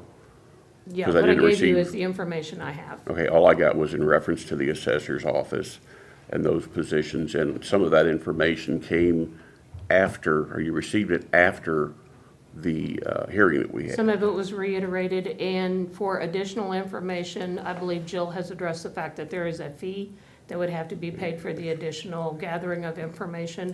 I don't know where that issue stands, Okay, but I've given you everything I have right now. okay, the information that I was requesting was what was presented at the commission hearing and presented to you Would you from the like other for me to offices. get Jill? No, Chris? that's Okay. all right, it's not necessary, I know exactly what it said. Okay, that's Okay. what I'm gonna stand on. That's Okay. what I have. That's All what I right, gave you what I well, had. I've got additional information on that if you gentlemen would like to talk about it at some point, but I'm not gonna try to cover that today. Really, that's all I've got, other than I said the salary situation, bring us up with the rest of the county. Do you have some other information from other counties? Is that where you're going? with I that? have some other information, and I have some information from the counties that were used previously. Okay. For instance, the collector's salaries and the recorder's salaries, the salaries from Boone County were exactly the same as the assessor's salaries from Boone County, and yet the equal positions in Cole County were quite a bit different. Okay. But I can put all that in a chart or something and let you all take a look at it when you want. Yeah, I think we'll dig into that. Yeah. We were getting probably deeper than we needed to with the EMS. Yeah, I don't salaries want as to well, take up all but, your time with that. So, I mean, if you got more information, you Yeah. can get it to us, and Yeah. Sheila as well, she can delineate it, put it wherever we need to. Okay. So, Got any questions for me, anything? I don't think so. Next week will be the fun stuff. Yeah. I'll ask for the miracle thing, let me go back to Clear Basin. Things will be a lot easier, but I understand. Could I ask you a couple, I think? Sure. I don't know if this, under vehicle equipment operation, somehow department requested amount was 45,000, but we've been running that at about 7,000. You still just Yes. got the one county vehicle, you got one? Yeah, and I'm I not sure had- what happened, I put it back down to 7,000, maybe Okay. that was just a typo somehow. that got that's in that's wrong possible. and department I'd requested. have to check my notes. I know that I had talked to the Was there- sheriff. Do you remember any reason why you would have asked, Well- you would ask for so much more? Yeah, I had, when we initially asked, we had asked if we could have another vehicle. In fact, we were looking for a four-wheel drive type vehicle surplus from the sheriff's department, but I don't know that anything has been done on that to this point. If So- you do get another vehicle, we can always do a budget. That would be up to adjustment them. on that, yeah. I can't buy cars. And, office equipment, furniture, for some reason, I'm trying to figure out why. Again, maybe I missed your explanation for asking for 75. Were you asking to purchase some extra equipment or furniture down, close to the bottom? That's in there just in case we happen to find the additional Oh, employees okay. that we need, because we're Oh, okay. out of desks at this point. Okay. So we had talked about, I think, 3 more positions, which obviously we don't have at this time. But if I would get those, I would also need desks and that type of stuff. Okay, all right. Again, Yeah, I think I Would agree. probably So without then, asking, If sorry, and when you drop it. find them, we will fund, we will Yes, fund that. I would Yes. greatly appreciate I that. guess without asking, I dropped that back to 11,000, but that, Well, this is just- You've got contingency. yeah, this is that's- just that if projecting. we find, we get it, that, you Yes. know, that can always That- be and that adjusted works later. too. Okay, However you guys want to do it. okay, thank you. Chris, questions? what do you say earlier the sheriff said he's down X position, or he wants to fill X more positions? How many more positions do you desire to fill? Well, initially, I've got 12 currently, including the assessor. And we talked about adding 2 residential certified and 1 commercial certified for a total of 15. I lost 1 non-certified position and gained 1 certified. So, pardon me, so I think I've got a commercial certified to find, a residential certified to find, and then another residential, hopefully certified, but if not, uncertified. And that would take care of the 3 extra positions that we talked about. And that generally ties in with your 24-month maintenance plan when you, Yes, it does. okay. Yeah, that was what was projected by the tax commission that we needed to have. I think I remember 14 plus. Yeah, it was 14 and then like another 4, like for half of the year or something like that. But we have been able to handle our volume, quite well. I would say that when I took over the office, we had 3 personal property people, and they handled the department. Now, things have picked up a little bit, but at the same time period, there was another first-class county, and I won't name what county, but they were using 14 personal property people. And the new assessor up there took them down to 9, but we were still doing the same job with 3, and they only had 5,000 more accounts than we did. So those individuals over there are quite good at what they do. Anything else? Thank you. Thanks. Sorry you had to wait. Thanks for. No, not a problem. Like I said, that's what I had on the agenda today. Thanks, Chris. Thank you, Chris. Okay. That about wraps it up, I think. Yep, and then next week we start the long hours. That's when Long you days. start making, The long days. work toward the final.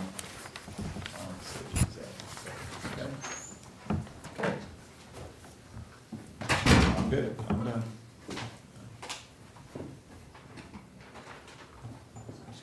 I would make a motion, we stand in recess until 4:30.